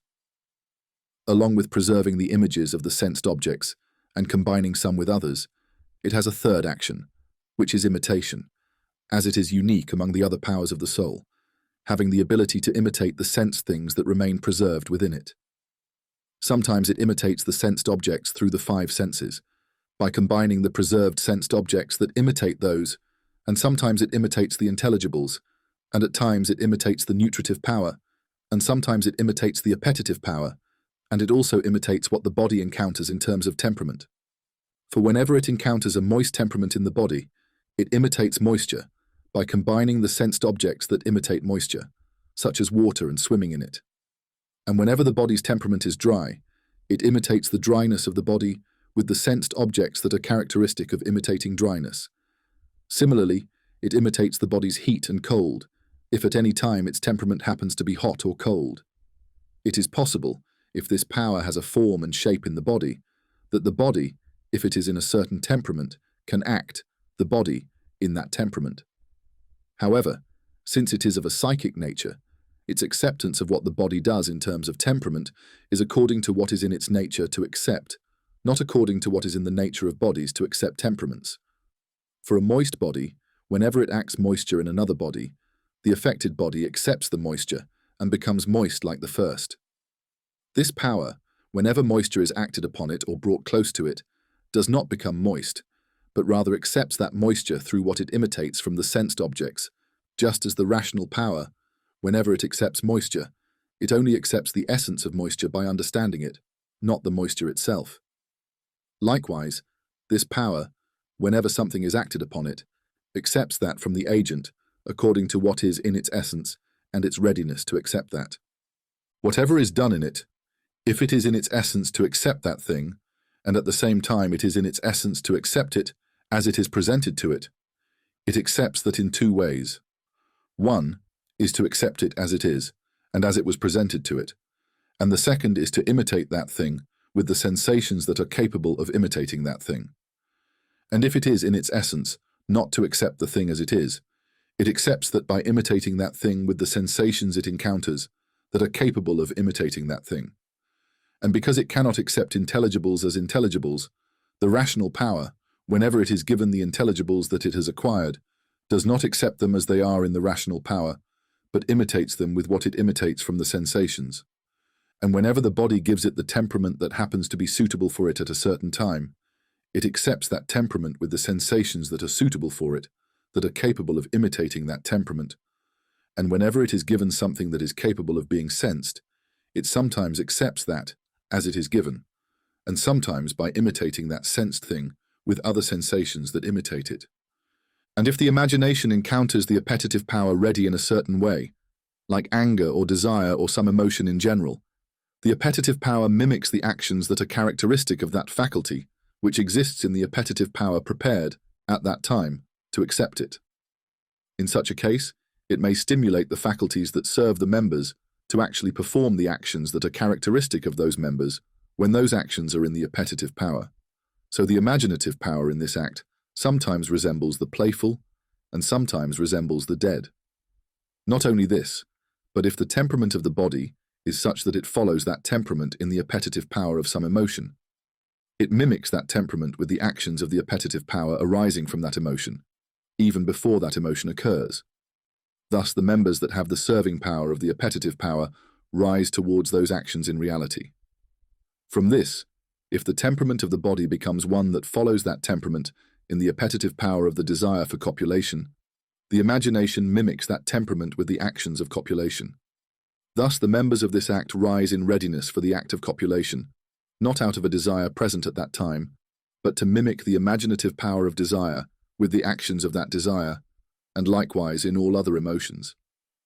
Similarly, a person may rise from sleep and strike another, or rise and flee without any external stimulus, as the imaginative power mimics that thing in place of that thing, as if it had actually occurred. It also simulates the speaking power by mimicking what has occurred in it from the intelligibles with the things that are suitable for it to mimic the intelligibles. So it mimics the intelligibles that are at the end of perfection, such as the first cause and the things that transcend matter and the heavens, with the best and most complete of the sensibles, such as the aesthetically pleasing things, and it mimics the incomplete intelligibles with the lowest and least of the sensibles, such as the aesthetically displeasing things, and likewise, that power simulates all the pleasing sensibles.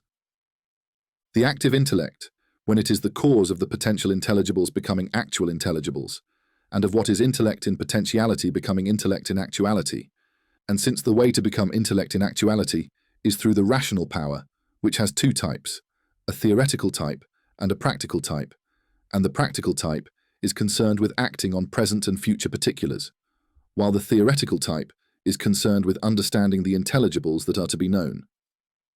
The imaginative power is a continuation of the two types of rational power, for what the rational power receives from the active intellect, which is akin to the role of light in vision, may overflow onto the imaginative power, so the active intellect has some influence on the imaginative power, sometimes providing it with the intelligibles that are to be obtained in the theoretical rationale, and sometimes with the tangible particulars that are to be obtained in the practical rationale. The imaginative power accepts the intelligibles in a way that resembles the tangible things it composes. It sometimes accepts particulars by imagining them as they are, and sometimes by resembling them with other tangible things, and this is what the practical rationale is concerned with doing thoughtfully, some of which are present and some are to occur in the future. However, what the imaginative power obtains from all of this, without the mediation of thoughtfulness, occurs in these things after being derived through thoughtfulness.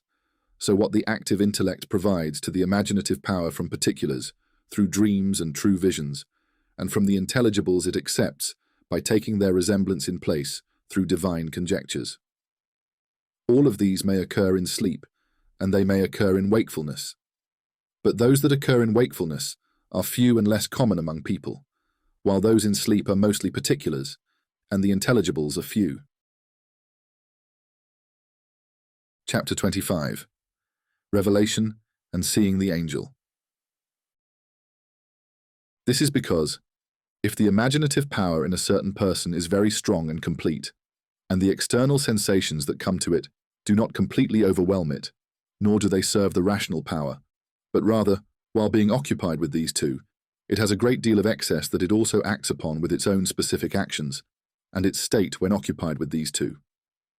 During wakefulness is like its state when it is free from them during sleep, And since much of this is given by the active intellect, the imaginative power imagines it by mimicking the visible sensations. Then that imaginative power returns and is imprinted in the sensitive power. When its images are received by the common sense, the visual power is affected by those images, and they are imprinted in it. Consequently, from what is in the visual power, those images are produced in the illuminated air that connects to the sight achieved by the ray of vision. When those images are present in the air, what is in the air returns, and it is imprinted from the head in the visual power that is in the eye, and that is reflected back to the common sense and to the imaginative power. Since all of these are interconnected, what the active intellect provides from that becomes visible to this person. If it happens that what the imaginative power has created consists of tangible things at the pinnacle of beauty and perfection, the one who sees this will say that God has a magnificent and wondrous greatness, and he will witness extraordinary things that cannot exist among all other beings at all.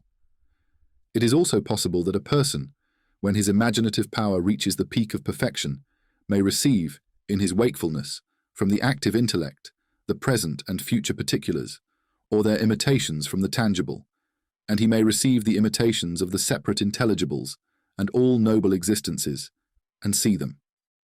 Thus, with what he has received from the intelligibles, he will have a prophetic insight into divine matters. This is the highest rank that the imaginative power can reach, and the most complete level that a person can attain through his imaginative power. And beyond this, those who see all of these, some in their wakefulness and some in their sleep, and those who imagine all these things in themselves, do not see them with their eyes. And beyond this, there are those who see all of these only in their sleep, and their statements, which they express, are imitative statements, symbols, riddles, substitutions, and comparisons. Then these vary greatly. Some accept particulars, and see them only in wakefulness, and do not accept abstract concepts, while others accept abstract concepts, and see them in wakefulness, but do not accept particulars. Some accept some, and see them without others, and some see something in their wakefulness, but do not accept some of these in their sleep, and some do not accept anything in their wakefulness, but only accept what they accept in their sleep. Thus they accept particulars in their sleep, and do not accept abstract concepts.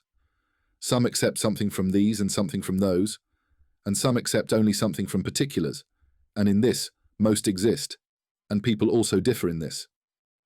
All of this assists the speaking power, and there are conditions that change a person's temperament, making them ready to accept some of this from the active intellect at times of wakefulness, and sometimes in sleep. Some of them retain this for a while others do so for a certain period, and then it fades away. There are also conditions that affect a person, corrupting their temperament and distorting their imaginations. They see things that the imaginative power constructs on those forms that have no existence, nor are they imitations of what exists, and these are the deluded and the insane and their likes. Section 4. The Perfect City, or State. Chapter 26. The Need for Human Beings to Socialize and Cooperate. Every individual is inherently in need, both in their existence and in achieving their highest potential, of many things that they cannot accomplish alone. Rather, they require a group where each person contributes something that the individual needs. Since each person is in this situation, it is impossible for a person to attain the perfection for which natural disposition was created, except through the gatherings of many cooperating individuals, where each one provides for another some of what they need for their existence. Thus, from the collective contributions of the group to each individual, all that is needed for their existence and to reach perfection is fulfilled. And for this reason, the number of human beings has increased, leading to the formation of human societies on Earth. Among them are the complete ones and the incomplete ones, and the complete ones are three: major, medium, and minor. The greatest, the gatherings of the community, are all over the inhabited world. The middle, the gathering of a nation in part of the inhabited world, and the smallest, the gathering of the people of a city in part of the dwelling of a nation, and the incomplete, the gathering of the villagers, the gathering of the neighborhood, then a gathering in the street, and then a gathering in a house. The smallest is the house, and both the neighborhood and the village belong to the city, except that the village serves the city, while the neighborhood is a part of it. The street is a part of the neighborhood. The house is a part of the street. The city is a part of the dwelling of the nation, and the nation is a part of the totality of the inhabitants of the world. The best good and the utmost perfection can only be attained first through the city, not through a gathering that is lesser than it. Since the essence of good is to be attained through choice and will, and likewise evils are only present through will and choice, it is possible to make the city a means for cooperation in achieving certain goals that are evils. Therefore, every city can lead to happiness. The city that aims for cooperation in matters that truly lead to happiness is the virtuous city, and the gathering through which cooperation is achieved for attaining happiness is the virtuous gathering. The nation whose cities all cooperate for what leads to happiness is the virtuous nation, and likewise, the virtuous inhabited world exists when the nations within it cooperate to achieve happiness. The ideal city resembles a complete and healthy body, where all its members cooperate to sustain the life of the organism and to preserve it.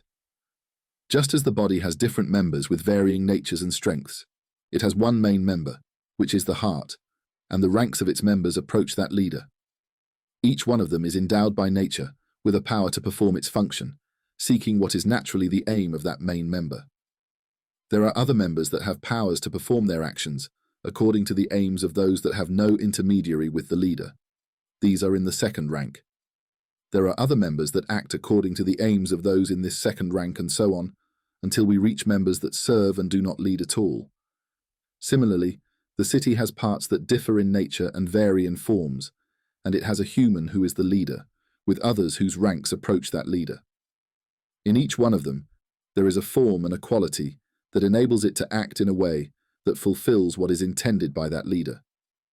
These are the people of the highest ranks, and below them are those who act according to the aims of these, who are in the second rank. Below these, there are also those who act according to the aims of these, and thus the parts of the city are arranged until we reach those who perform their actions according to their own aims, and these are the ones who serve and are not served, and they are in the lowest ranks, being the lowest of all. However, the members of the body are natural, and the entities that have natural powers. And the parts of the city, even if they are natural, the entities and faculties by which they perform their actions for the city are not natural, but voluntary. Noting that the parts of the city are naturally endowed with a diverse nature that qualifies one human for another, for one thing over another, but they are not parts of the city by the nature they possess alone, but by the voluntary faculties that they acquire, which are the crafts and similar things. And the powers that are the members of the body by nature, their counterparts in the parts of the city, are faculties and voluntary entities. Chapter 27. The main member. Just as the main member of the body is, of course, the most complete and perfect of its parts in itself and in what concerns it, and it has the best of everything it shares with another member, and there are also other main members that are subordinate to it, and their leadership is beneath that of the first, while they are under the leadership of the first, leading and being led. So too is the head of the city, the most complete part of the city in what concerns it, and it has the best of everything it shares with others, and there are people subordinate to it who lead others. Just as the heart is formed first, and then it is the reason for the existence of the other organs of the body, and the reason for their powers to be obtained and their ranks to be arranged. If one of them is impaired, it is the one that provides what removes that impairment. So too, the leader of this city should be the first, and then he should be the reason for the city and its parts to exist, and the reason for the voluntary faculties of its parts to be arranged in ranks, and if one part is impaired, he is the one that provides what removes its impairment. Just as the members that are closer to the main member perform natural actions according to the purpose of the primary leader, which is of a higher status, and those that are lesser in status perform actions of a lower rank, until it reaches the members that perform the least honorable actions. Likewise, the parts that are closer to the leadership of the city perform voluntary actions of a higher status, and those lesser perform actions of a lower rank, until it reaches the parts that perform the least honorable actions. The meanness of actions may be due to the meanness of their subjects. if those actions are of great significance, like the action of the bladder and the action of the lower intestines in the body.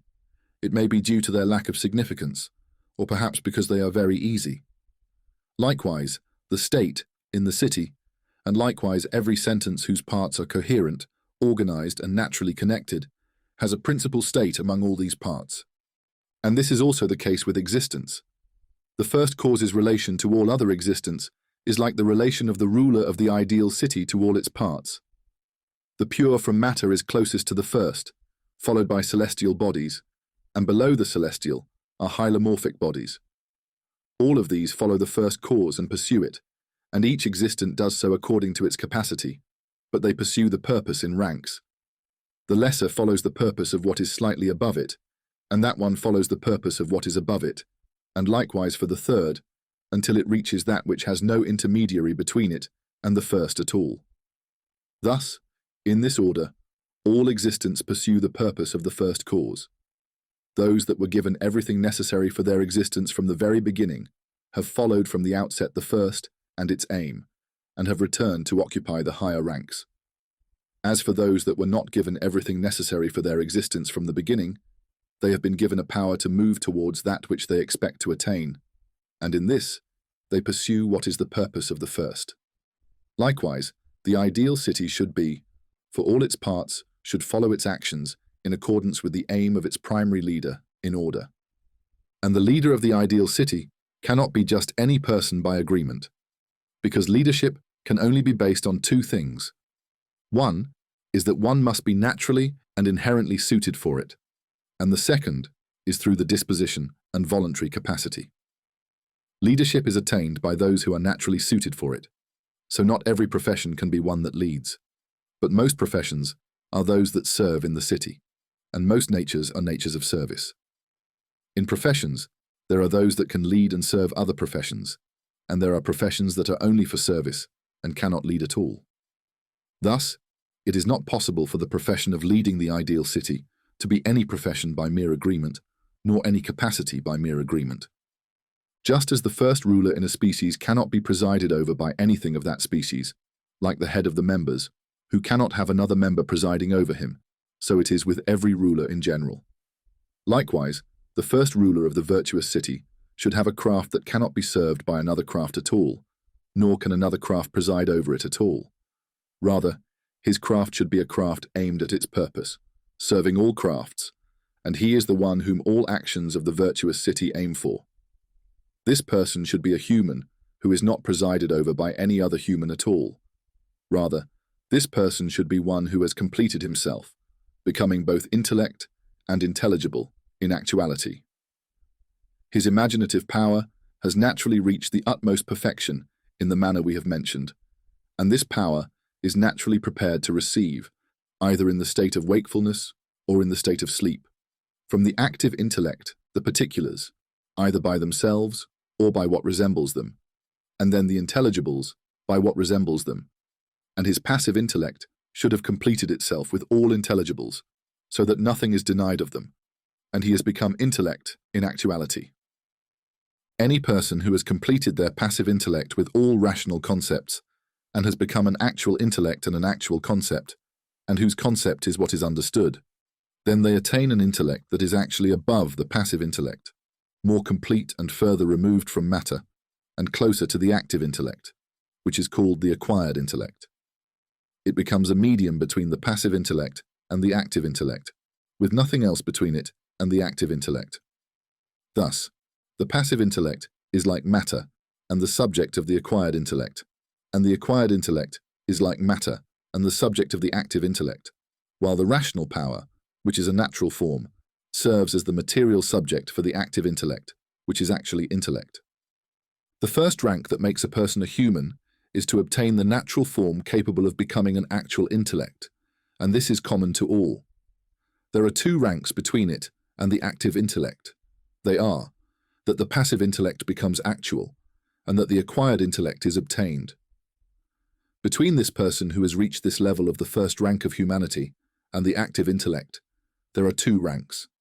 And if the complete passive intellect and the natural form are considered as one thing, the same as the composite of matter and form is one thing, And if this person takes on a human form, which is the actual passive intellect, there would be only one rank between him and the active intellect. If the natural form is considered the matter of the passive intellect that has become an actual intellect, and the passive intellect is the matter of the acquired intellect, and the acquired intellect is the matter of the active intellect, and if all of this is taken as one thing, then this person is the human in whom the active intellect has settled. If this occurs in both parts of his rational power, namely, the theoretical and the practical, and then in his imaginative power, this person is the one who receives revelation. So God, exalted and glorified, reveals to him through the active intellect. What flows from God, blessed and exalted, to the active intellect, is then conveyed by the active intellect to his passive intellect through the acquired intellect, and then to his imaginative power.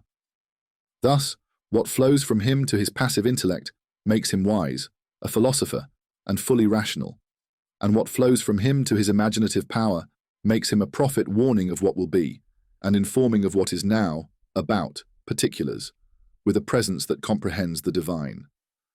This person is at the highest ranks of humanity and the highest degrees of happiness, and his soul is complete, united with the active intellect in the manner we have described. This person is the one who understands every action that can lead him to happiness. This is the first condition of a leader, and then he must also have the ability with his tongue to express his imagination well in speech about everything he knows, and the ability to guide well towards happiness and the actions that lead to happiness, and he must also have physical stability to directly engage in the actions of particulars. Chapter 28. The Qualities of the Virtuous City's Leader. Traits of the First President. This is the leader who is not presided over by any other human being at all. He is the Imam, the first leader of the virtuous city, the leader of the virtuous nation, and the leader of the entire inhabited world. This state can only be achieved by one who naturally possesses 12 qualities that he was created with. One of them is to have complete limbs, their powers suitable for their members, for the tasks that they are meant to perform, and whenever one of its members intends to perform an action, it does so with ease.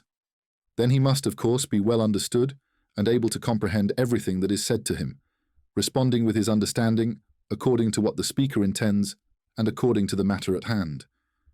Then he should have a good memory for what he understands, what he sees, what he hears, and what he perceives, and in general, he hardly forgets it. Then he should be sharp-witted, intelligent. If he sees something with the slightest indication, he should be aware of the direction indicated by the evidence. Then he should be eloquent, with his tongue able to express fully everything he harbors. Then he should be fond of learning and benefiting, submissive to it, easy to accept, not troubled by the fatigue of teaching, nor harmed by the toil that comes from it. Then he should not be greedy for food, drink, and sexual relations, of course avoiding play and detesting the self that exists apart from this. Then he should be fond of truth and its people, and hate falsehood and its people. Then he should be noble-minded, loving dignity. His soul naturally rises above all that is disgraceful, and it aspires by nature to what is higher than that. Then the dirham, dinar, and all the worldly possessions should be insignificant to him. Then he must, of course, be a lover of justice and its people, and a hater of oppression and its people, giving half to its people and others and encouraging it, and he should support those who are subjected to oppression, being accommodating to everything he sees as good and beautiful. He must be just, not difficult to lead, nor unruly or contentious when called to justice, but difficult to lead when called to oppression and to what is ugly. Then he should be strong-willed about what he sees should be done, bold in it, daring without fear, and not weak in spirit. Traits of the Second President. The gathering of all these qualities in one person is difficult. Therefore, there is no one who is born with this nature except one after another, and the least of people. If such a person exists in the virtuous city, and then acquires, after growing up, those 6 conditions mentioned before, or 5 of them, without the counterparts from the imaginative side, he would be the leader. If it happens that there is no one like him at any time, the laws and traditions established by this leader and his like, if they succeeded each other in the city, would be upheld. The second leader who succeeds the first would be the one who possesses those conditions from his birth and childhood, and after he grows up, he would have 6 conditions. One of them is to be wise. The second is that he should be knowledgeable and memorized in the laws, traditions, and histories that the predecessors established for the city, emulating all of his actions exactly as they did. The third, he should have the quality of deriving rulings in matters for which there is no preserved law from the predecessors, and in what he derives from that, he should follow the example of the early imams. The fourth, he should have a quality of insight and a strong ability to deduce what is necessary to know at the present time regarding events and incidents that the earlier ones cannot address, and he should be diligent in deducing from that the welfare of the city. And the fifth, that he should have the quality of guiding by speech to the laws of the ancients, and to that which has been derived after them, following their example. And the sixth, he should have a quality of stability in his body when directly engaging in acts of war, meaning he should possess the supporting and primary military skills. If there is not a single person who possesses all these qualities, but there are 2, one wise and the other possessing the remaining qualities, they would be the leaders of this city. If these qualities are dispersed among a group, with wisdom in one, the other qualities in another, and so on, and they are harmonious, they would be the esteemed leaders. Whenever it happens that wisdom is not part of leadership, while all other qualities are present, the virtuous city remains without a ruler, and the one in charge of this city is not a king, leading the city to the brink of destruction. If it does not happen that a wise person is added to the leadership, the city will soon perish. Chapter 29. The opposite of the ideal city. The virtuous city is opposed to the ignorant city, the corrupt city, the changing city, the misguided city, and it is also opposed by the misfortunes of the cities from among the individuals. The ignorant city. The city of ignorance is the city of vice, where its people have not known happiness, nor has it crossed their minds. Even if they are guided to it, they do not understand it, nor believe in it. Rather, they only know some of the goods that are superficially presumed to be good, which are thought to be the ultimate goals in life, such as the health of bodies, wealth, enjoyment of pleasures, having one's desires fulfilled, and being honored and esteemed. Each of these is considered happiness by the people of ignorance, and the greatest complete happiness is the combination of all of these. Their opposites are misery, which includes bodily ailments, poverty, not enjoying pleasures, not having one's desires fulfilled, and not being honored.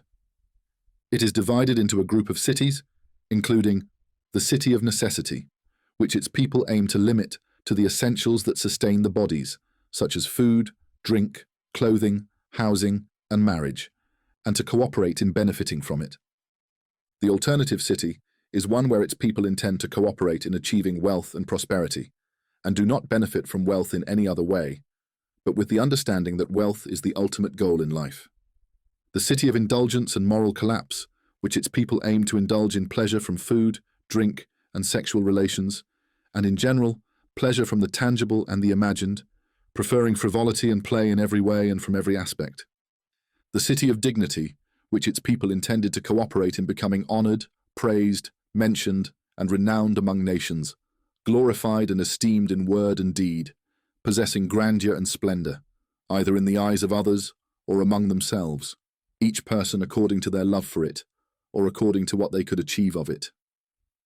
The city of dominance, which its people intended to be the conquerors of others, refusing to be conquered by anyone else, and their toil is the pleasure they gain solely from victory.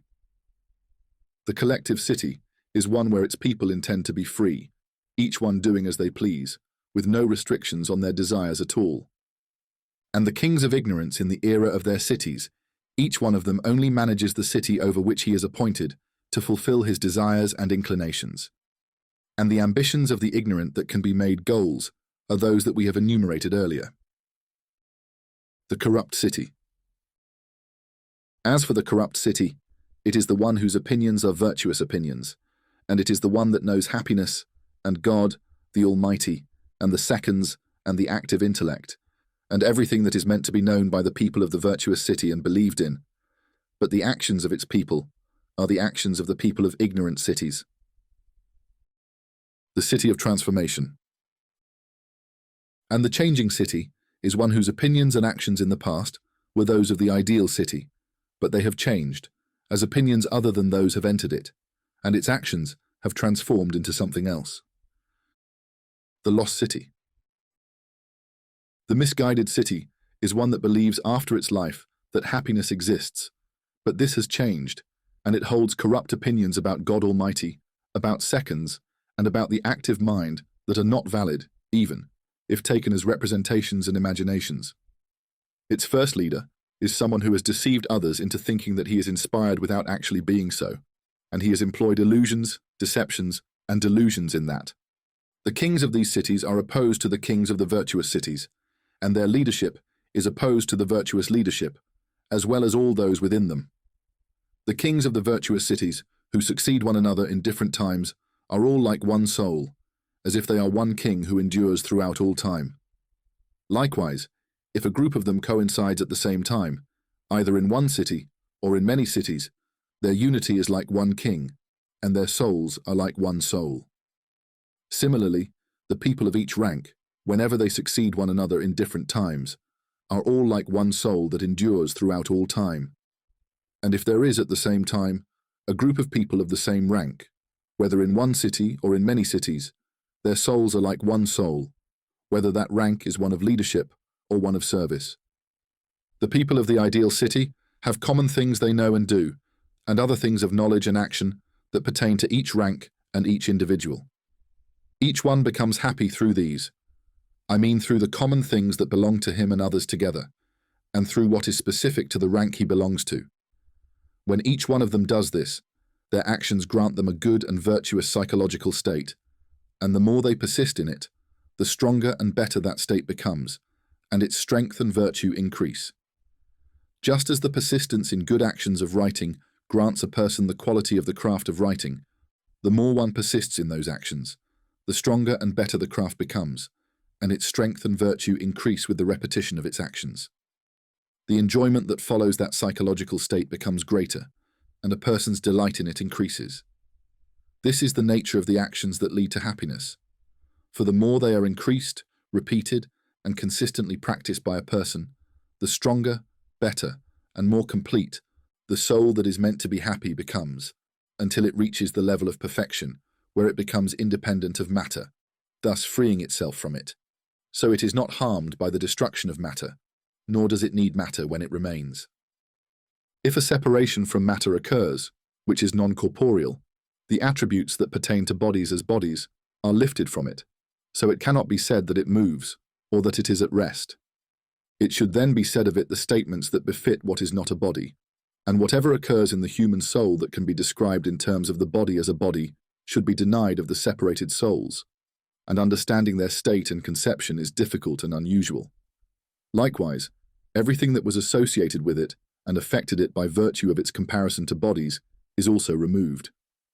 And since these separated souls were souls that existed in different potentials, it has been shown that the psychological states follow the temperaments of the bodies, some being more pronounced and some less, and each psychological state necessarily varies according to the temperament of the body it was in, thus its state must necessarily be different due to the change that was within it. And since the variations of bodies are without a defined limit, the variations of souls are also without a defined limit. Chapter 30. The connection of souls with one another. And when a group has passed away, their bodies have perished, and their souls have been freed and have attained happiness, another group follows them in their rank, taking their place and performing their actions. When this group also passes away and is freed, they too will attain happiness to the ranks of those who have gone before. Each one connects with its counterpart in type, quantity, and quality, and because they are not bodies, their gathering, no matter how extensive, does not constrict one another's space. Since they do not exist in places at all, their meeting and connection with one another is not in the manner that bodies exist. The more similar and separate souls there are, and the more they connect with one another in a reasonable manner, the greater the pleasure of each one becomes. And as those who come after them join in, the pleasure of those who now encounter the past increases, and the pleasures of the past are heightened by the connection of those who follow them. Because each one understands itself, and understands its like many times over, thus increasing the quality of what is understood. The increase of what meets there is similar to the increase in the power of the act of writing, as the writer continues to engage in writing actions. The succession of some with others in the increase of each one serves as a substitute for the repeated actions of the writer, which enhance the strength and virtue of their writing. And since those who follow are endless, the increase in the powers and pleasures of each one extends through time without end. That is the case of every group that has passed. Chapter 31. Industries and Happiness. Happiness differs in three aspects: by type, quantity, and quality, which is similar to the differentiation of crafts here. The superiority of crafts by type is that there are different types of crafts, and one of them is better than the other, such as weaving, the textile industry, the perfume industry, and the broom-making industry, as well as the art of dance, the science of jurisprudence, and wisdom and rhetoric.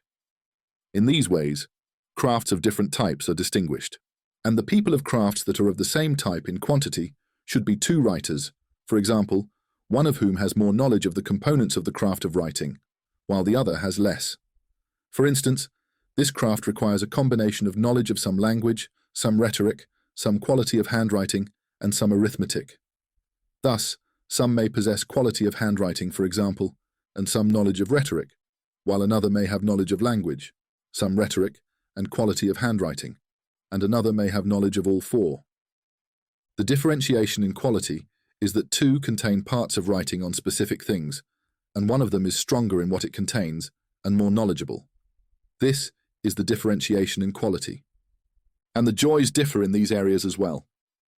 As for the people of other cities, their actions, being bad, have given them poor psychological states, just as bad writing, when it deviates from what writing should be, results in worse, deficient writing. The more they engage in such actions, the more their craft deteriorates. Similarly, the bad actions of the people of other cities give their souls poor, deficient states, and the more one of them persists in those actions, the more their psychological state deteriorates, leading their souls to become sick. Therefore, they may take pleasure in the states they acquire from those actions, just as the sick of the body, like many feverish individuals, due to their corrupted temperament, find pleasure in things that should not be pleasurable in terms of tastes, and are harmed by things that are supposed to be delightful, and they do not perceive the sweet tastes that should be enjoyable. Likewise, the sick souls, due to the corruption of their imagination acquired through will and habit, take pleasure in poor states and bad actions, and are harmed by beautiful, virtuous things, or they do not even conceive of them at all. Just as among the sick, there are those who do not feel their ailment, and among them are those who believe they are healthy, and their belief becomes so strong that they do not listen to a doctor's advice at all, those who are sick in their souls. They do not feel their sickness and believe they are virtuous and sound of soul, and thus they do not listen at all to the words of a guide, teacher, or reformer. Chapter 32. The people of these cities.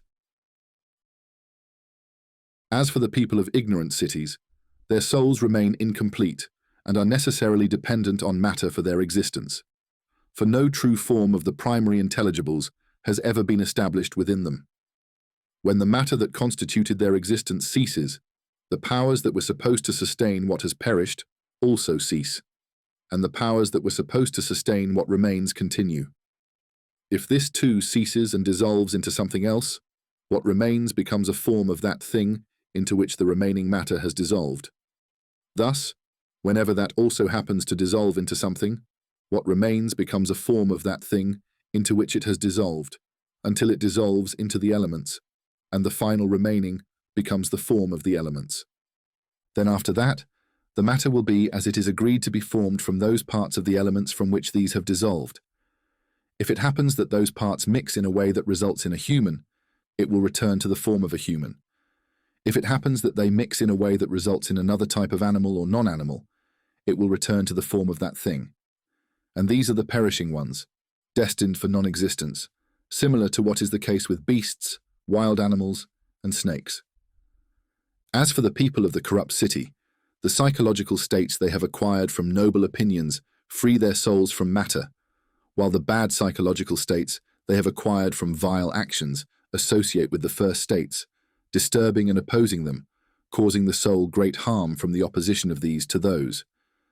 The opposition of those states to these also inflicts great harm on these, resulting in two significant harms to the soul.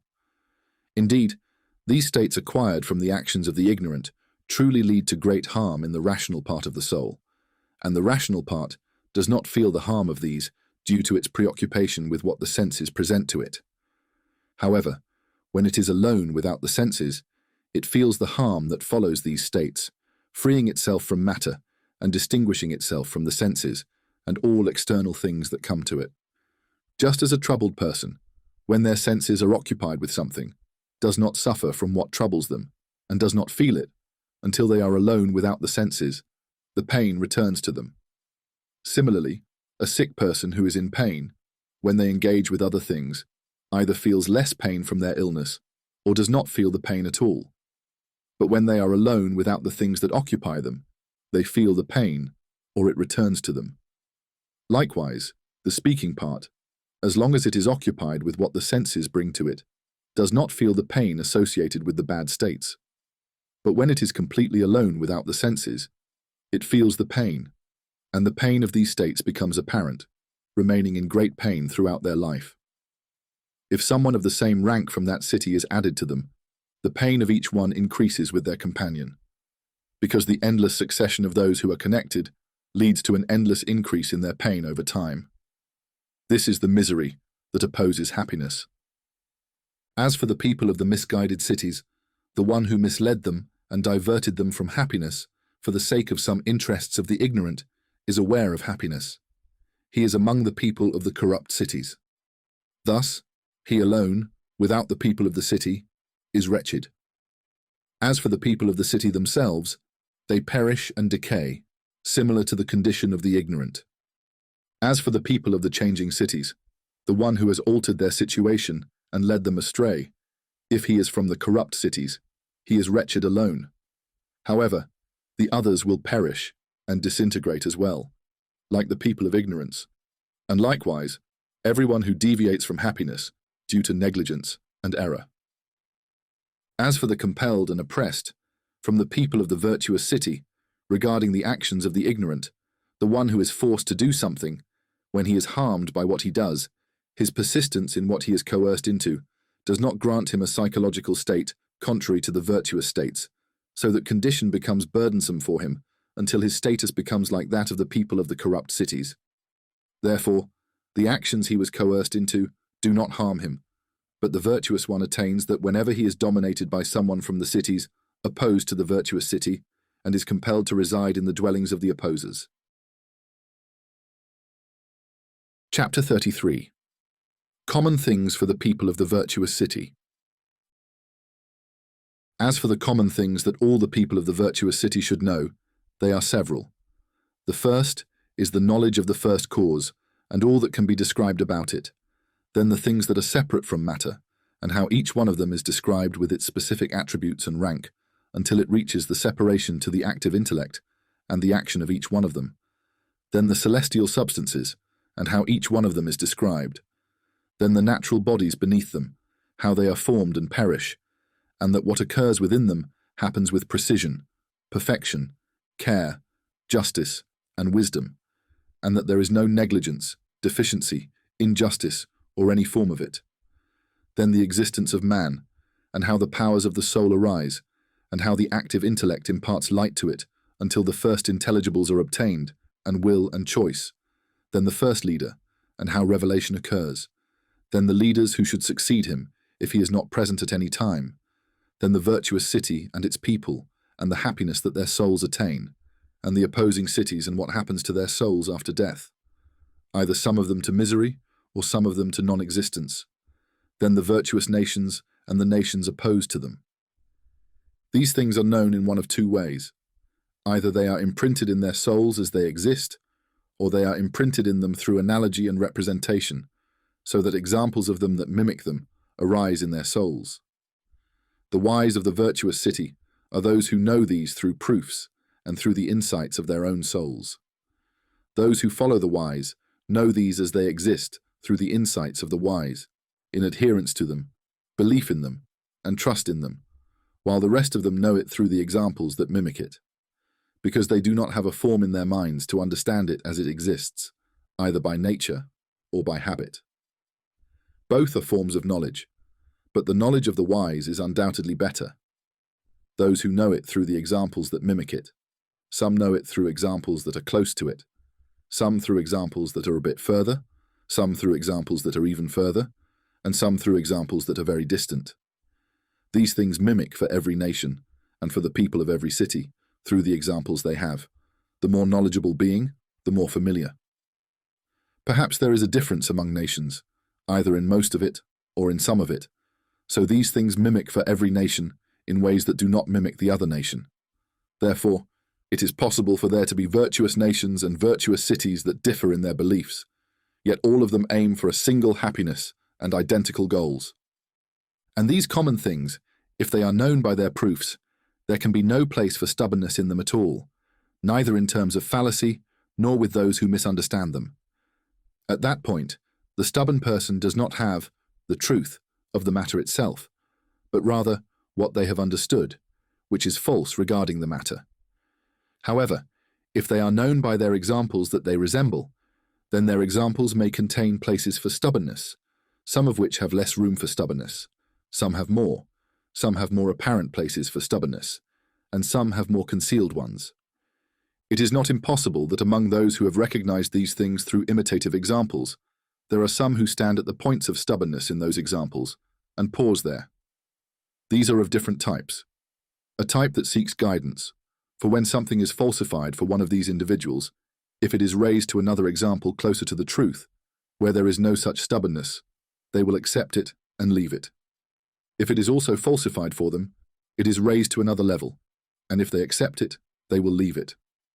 Whenever an example is falsified for them at a certain level, and it is raised above it, if all examples are falsified for them, and they have the intention to seek the truth, they will recognize the truth and be placed in the category of followers of the philosophers.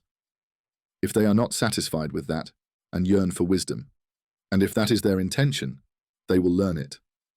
And others classify them with ignorant purposes, such as dignity and wealth or pleasure in money and other things, and they see that the laws of the virtuous city prohibit them, so they resort to the opinions of the virtuous city to aim to distort them all, whether they are examples of truth, or whether what is presented to them is the truth itself. As for the examples, their distortion occurs in two ways.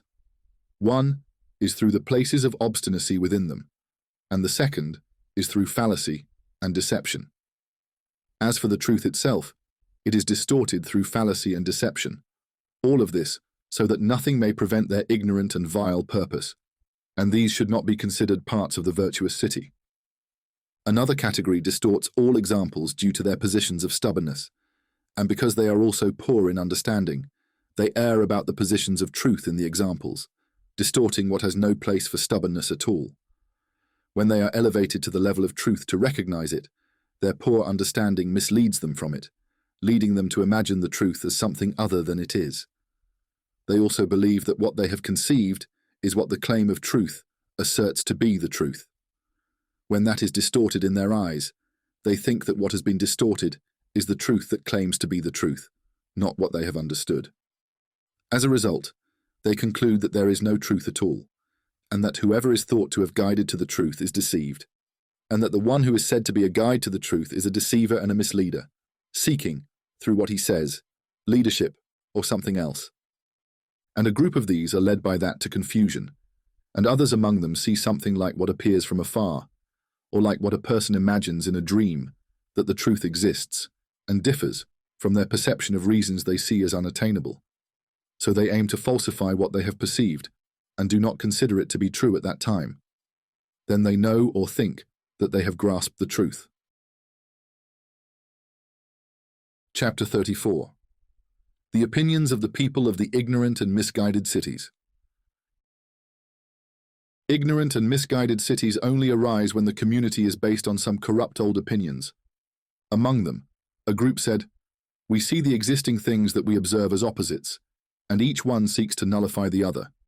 We see that each one, when it comes into existence, is given something to preserve its existence from nullification, and something to repel the action of its opposite, and something to distinguish itself from its opposite, and something to nullify its opposite and create a body similar to it in type, and something that enables it to utilize all other things in what is beneficial for its best existence and in the continuity of its existence.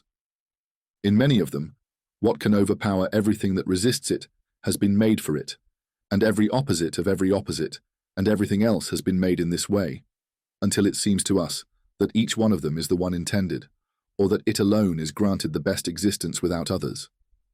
Therefore, everything that nullifies what is harmful and not beneficial to it has been made for it, and it has been given what it can use to benefit from its best existence.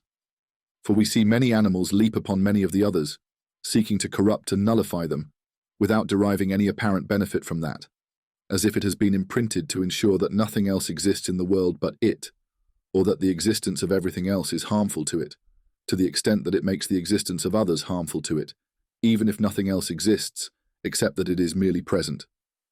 Then, if each one of them does not seek that, it attempts to enslave others in what benefits it, and every type of every type has been made in this way, and in many of them, every individual of every individual in its type has been made in this way.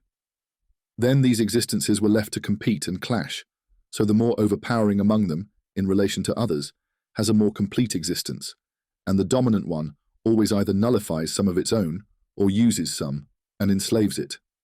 For it sees in that thing that its existence is for its own sake. He sees things happening out of order, and he sees the ranks of existence unpreserved, and he sees matters affecting each one without any merit from them for what befalls them from existence, not existence, for itself.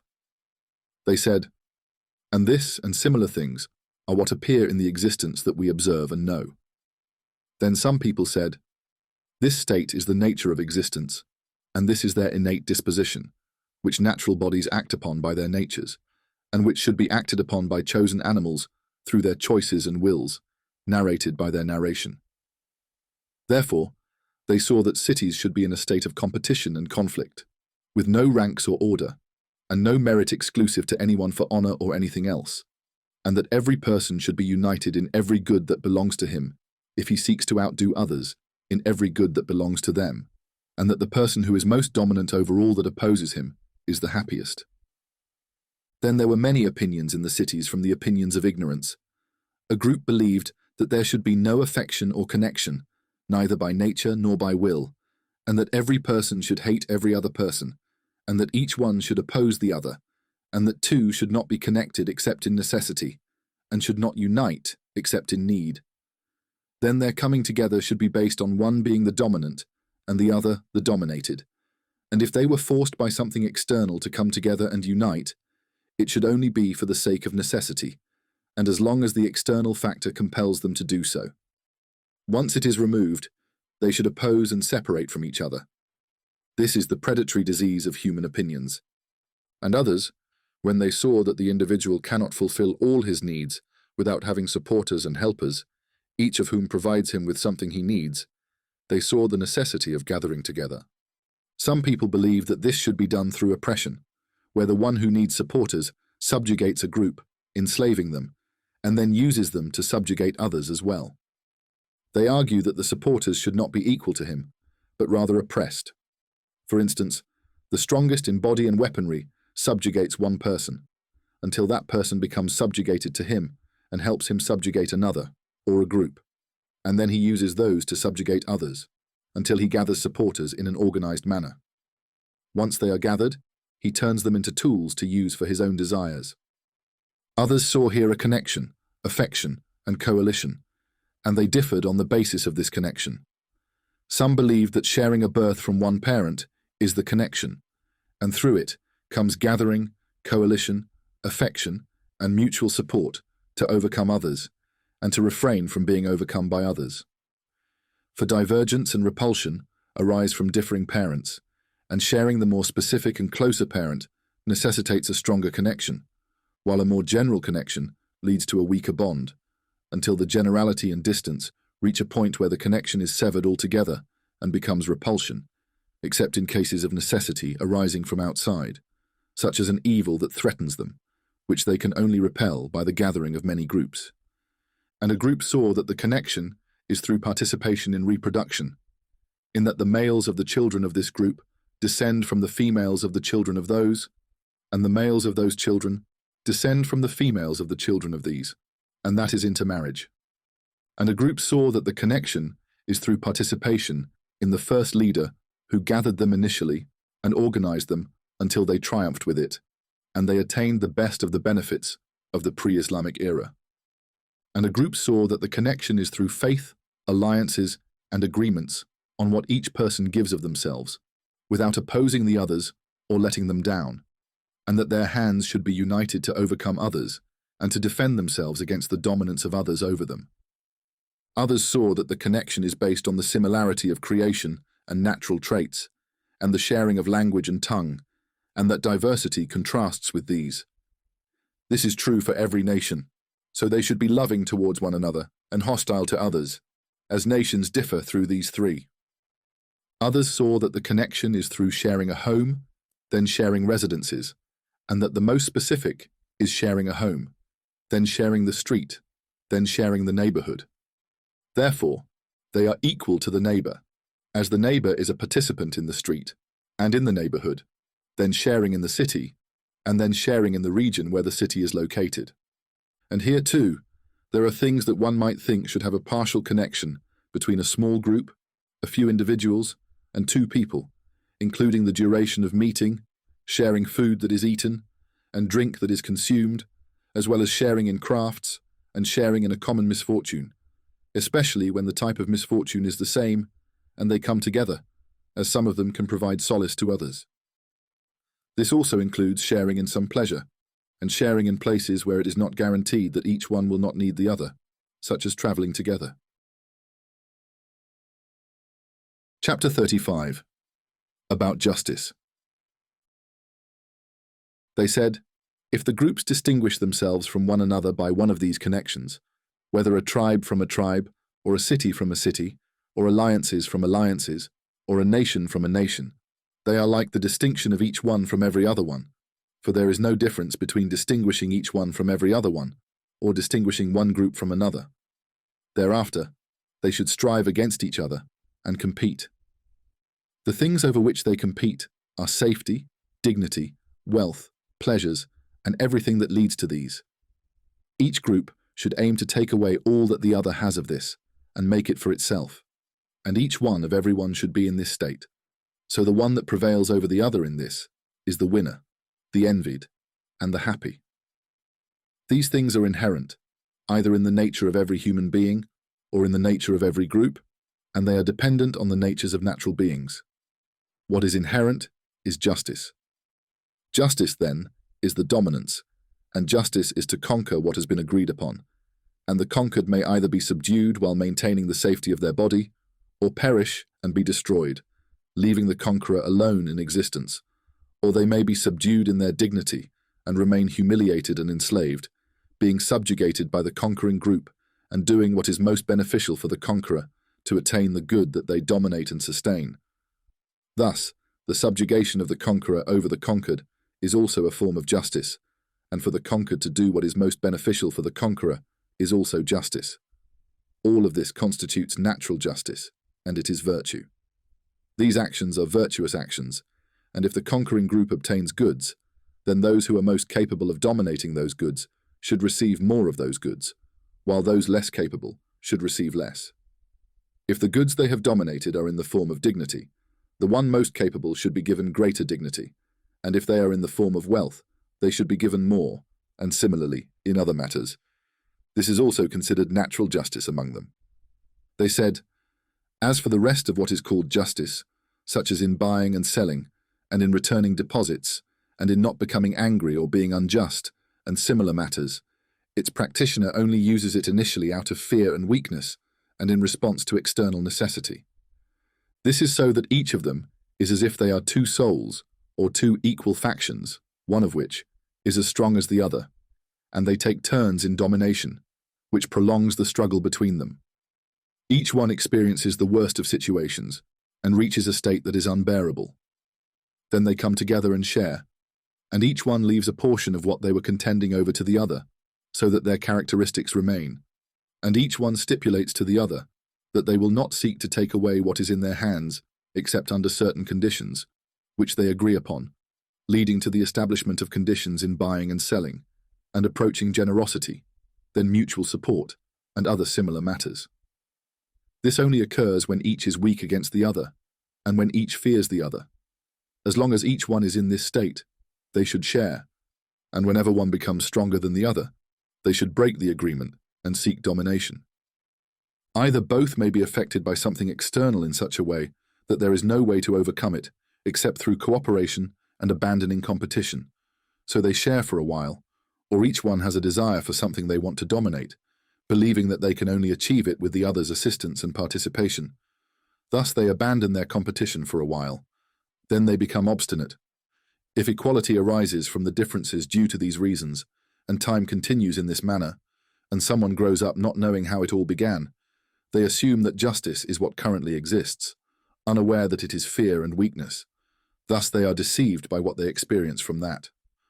The one who engages in these matters is either weak or afraid of being affected by another, similar to someone who feels a strong desire to act, or they are deluded.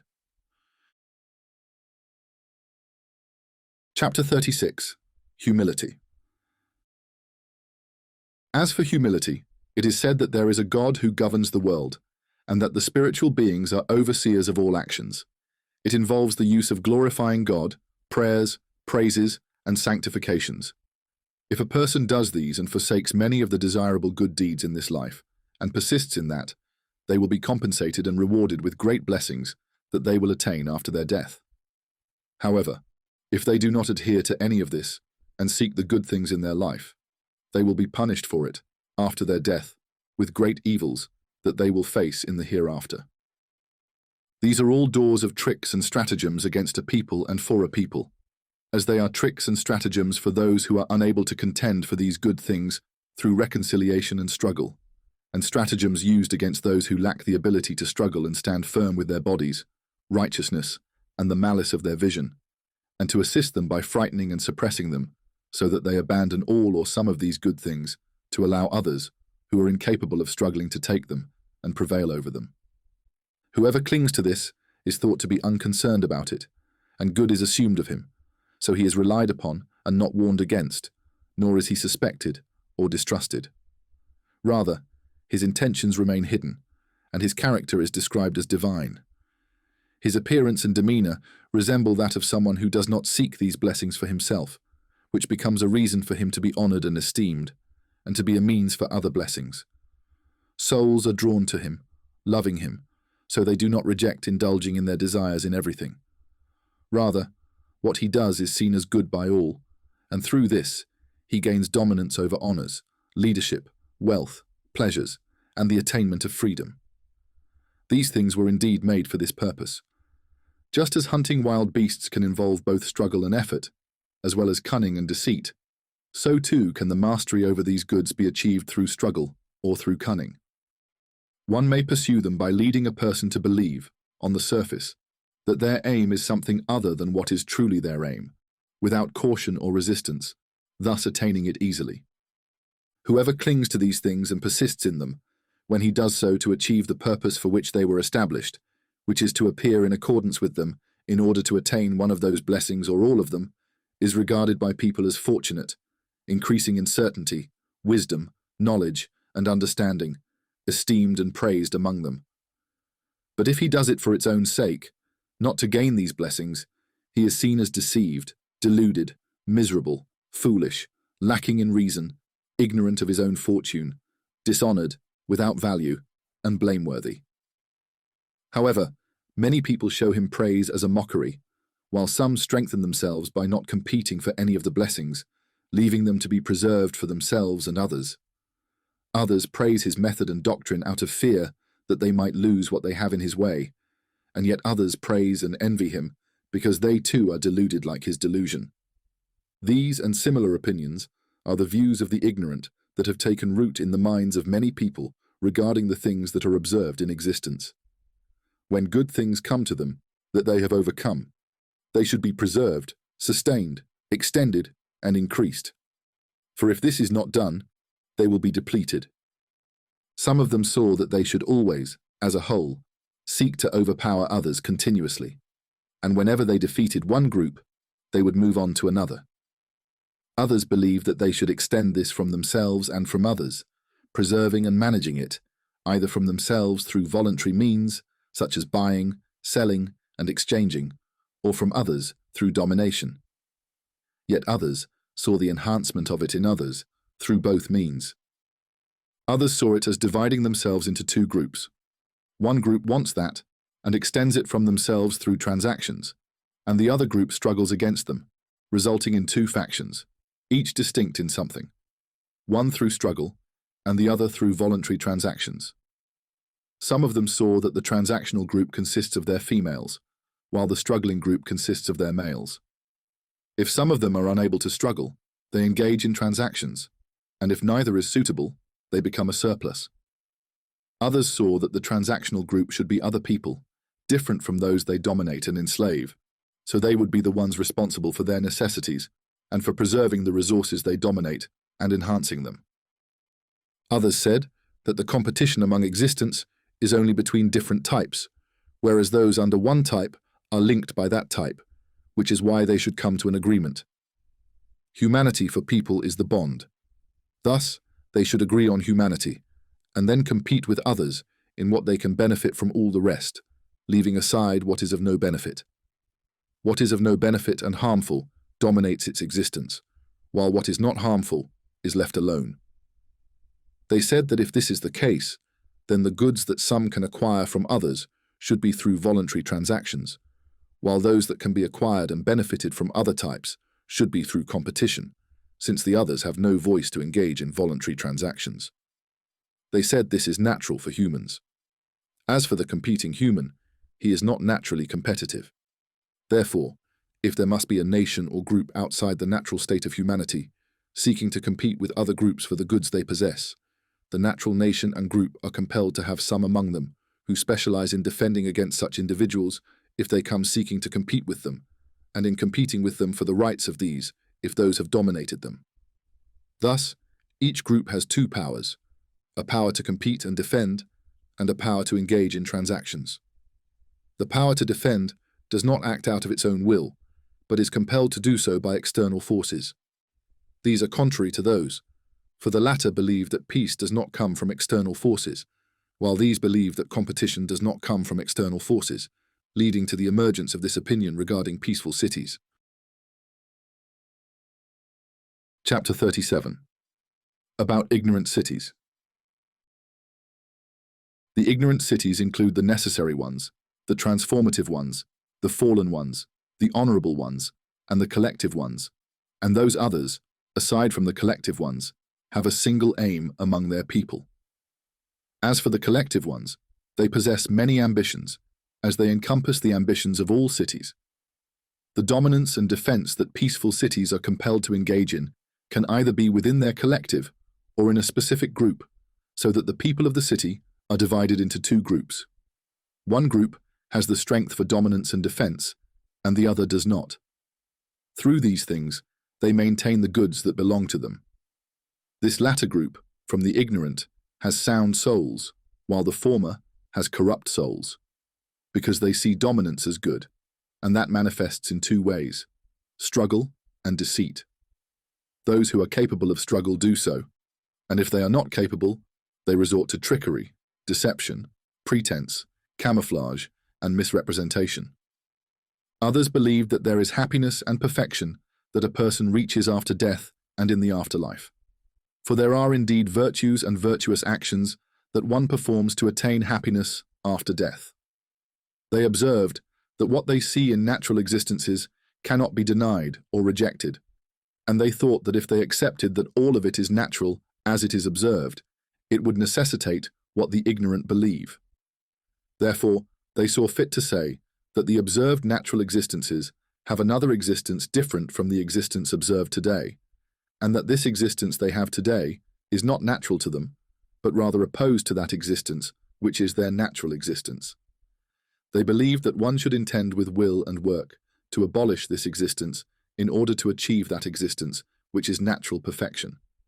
For this existence is the barrier to perfection, and once it is abolished, perfection will be attained.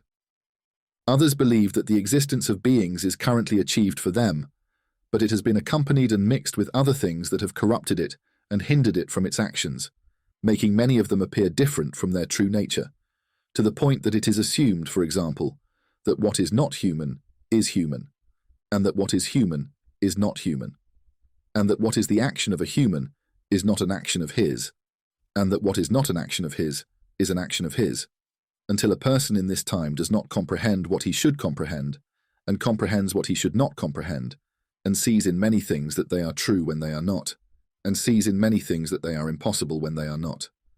And on both opinions, they see the annulment of this observed existence, so that existence may be attained, for man is one of the natural existence, and the existence he has now is not his natural existence, but his natural existence is another existence different from this one, and what he has now is contrary to that existence and an obstacle to it, and what the human has today in existence is something unnatural. Some believe that the union of the soul with the body is not natural, and that a person is the soul, while the connection to the body corrupts it and alters its actions. Vices arise from this connection to the body, and its perfection and virtue lie in freeing itself from the body. In its happiness, it does not need a body, nor does it require a body or external things, such as wealth, neighbors, friends, or the people of the city, to attain happiness. It is the physical existence that necessitates civil gatherings and all other external things, which is why they believe this physical existence should be discarded. Others saw that the body is natural to it, and they believed that the disturbances of the soul are what are not natural to humans, and that the complete virtue by which happiness is attained is the abolition and death of these disturbances. Some viewed this in all disturbances, such as anger and desire and their like, because they saw that these are the causes of preferring those which are presumed goods, such as honor, wealth, and pleasures, and that the preference for dominance is only through anger and the force of anger, and that disparity and aversion occur through this. Therefore, they saw the need to abolish all of them. Some viewed this in desire and anger and their counterparts, believing that virtue and perfection are their abolition. Others saw this in disturbances other than these, such as jealousy, stinginess, and their like.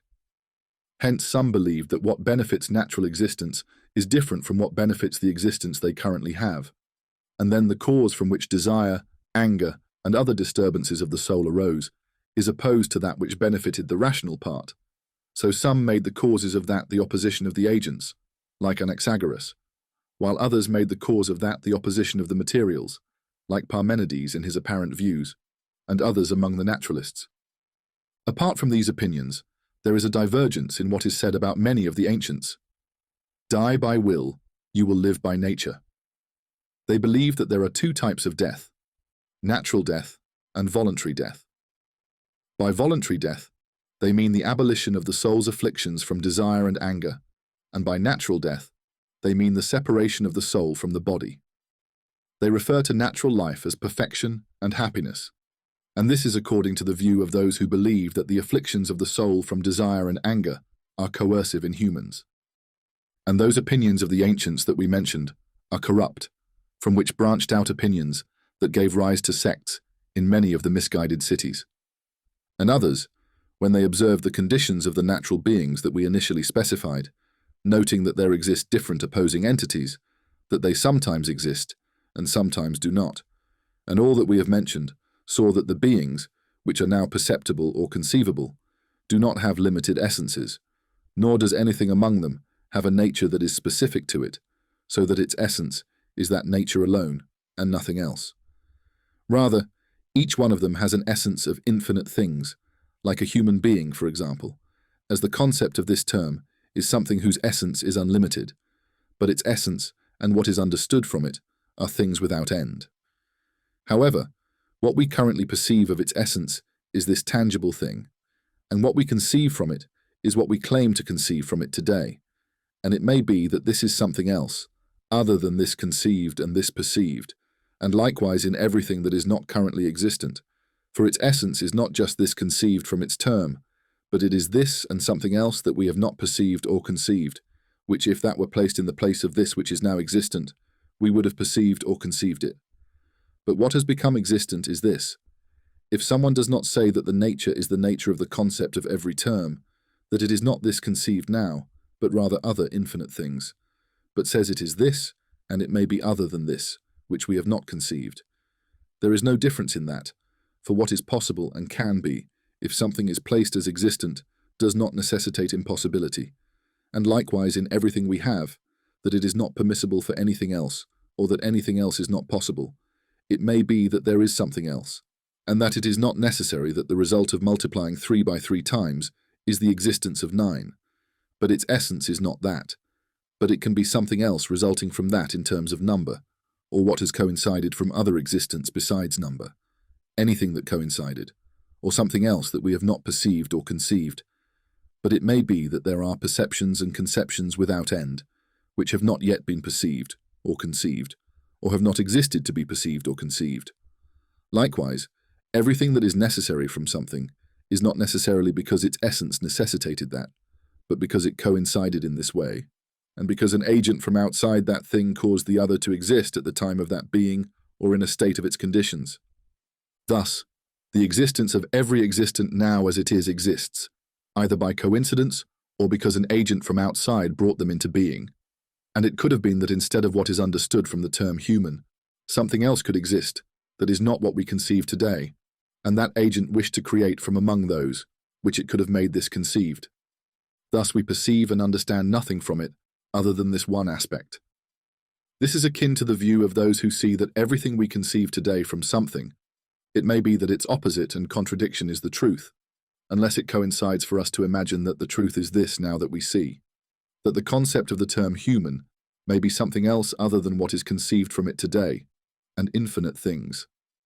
Although each one of those is the nature of this understood essence, and if that is the case and this conceived today is one thing in number, then the conceived today is not one thing in number, and the conception from the term human is not something else other than this conceived today. For if they are not one in number but many with different boundaries, the name human is said to them by sharing, and if they can appear in existence together, it is like what is said to them the name I today, and it may also be infinite things in number together. And if they are things that cannot exist together, but rather alternate, they are opposing or contrasting in general. And if they are contrasting and are without end or finite, it follows that everything we have is that it is not permissible for anything else or its opposite. For it may be that its opposite or contradiction or counterpart in general is also true, either instead of this or with its opposite. It follows from this that no statement can be said to be valid at all, and that all that is said can be valid, and that there is no impossibility in existence at all, for if something is placed as the nature of something, it may be other than that which is understood from its term today, and the nature of something that we do not know what it is that can become existent, to be perceived or conceived and become understood. But it is not conceived by us today, and that which we do not know now what it is, and it may be its opposite or counterpart in general. So what is impossible for us may be possible not to be impossible.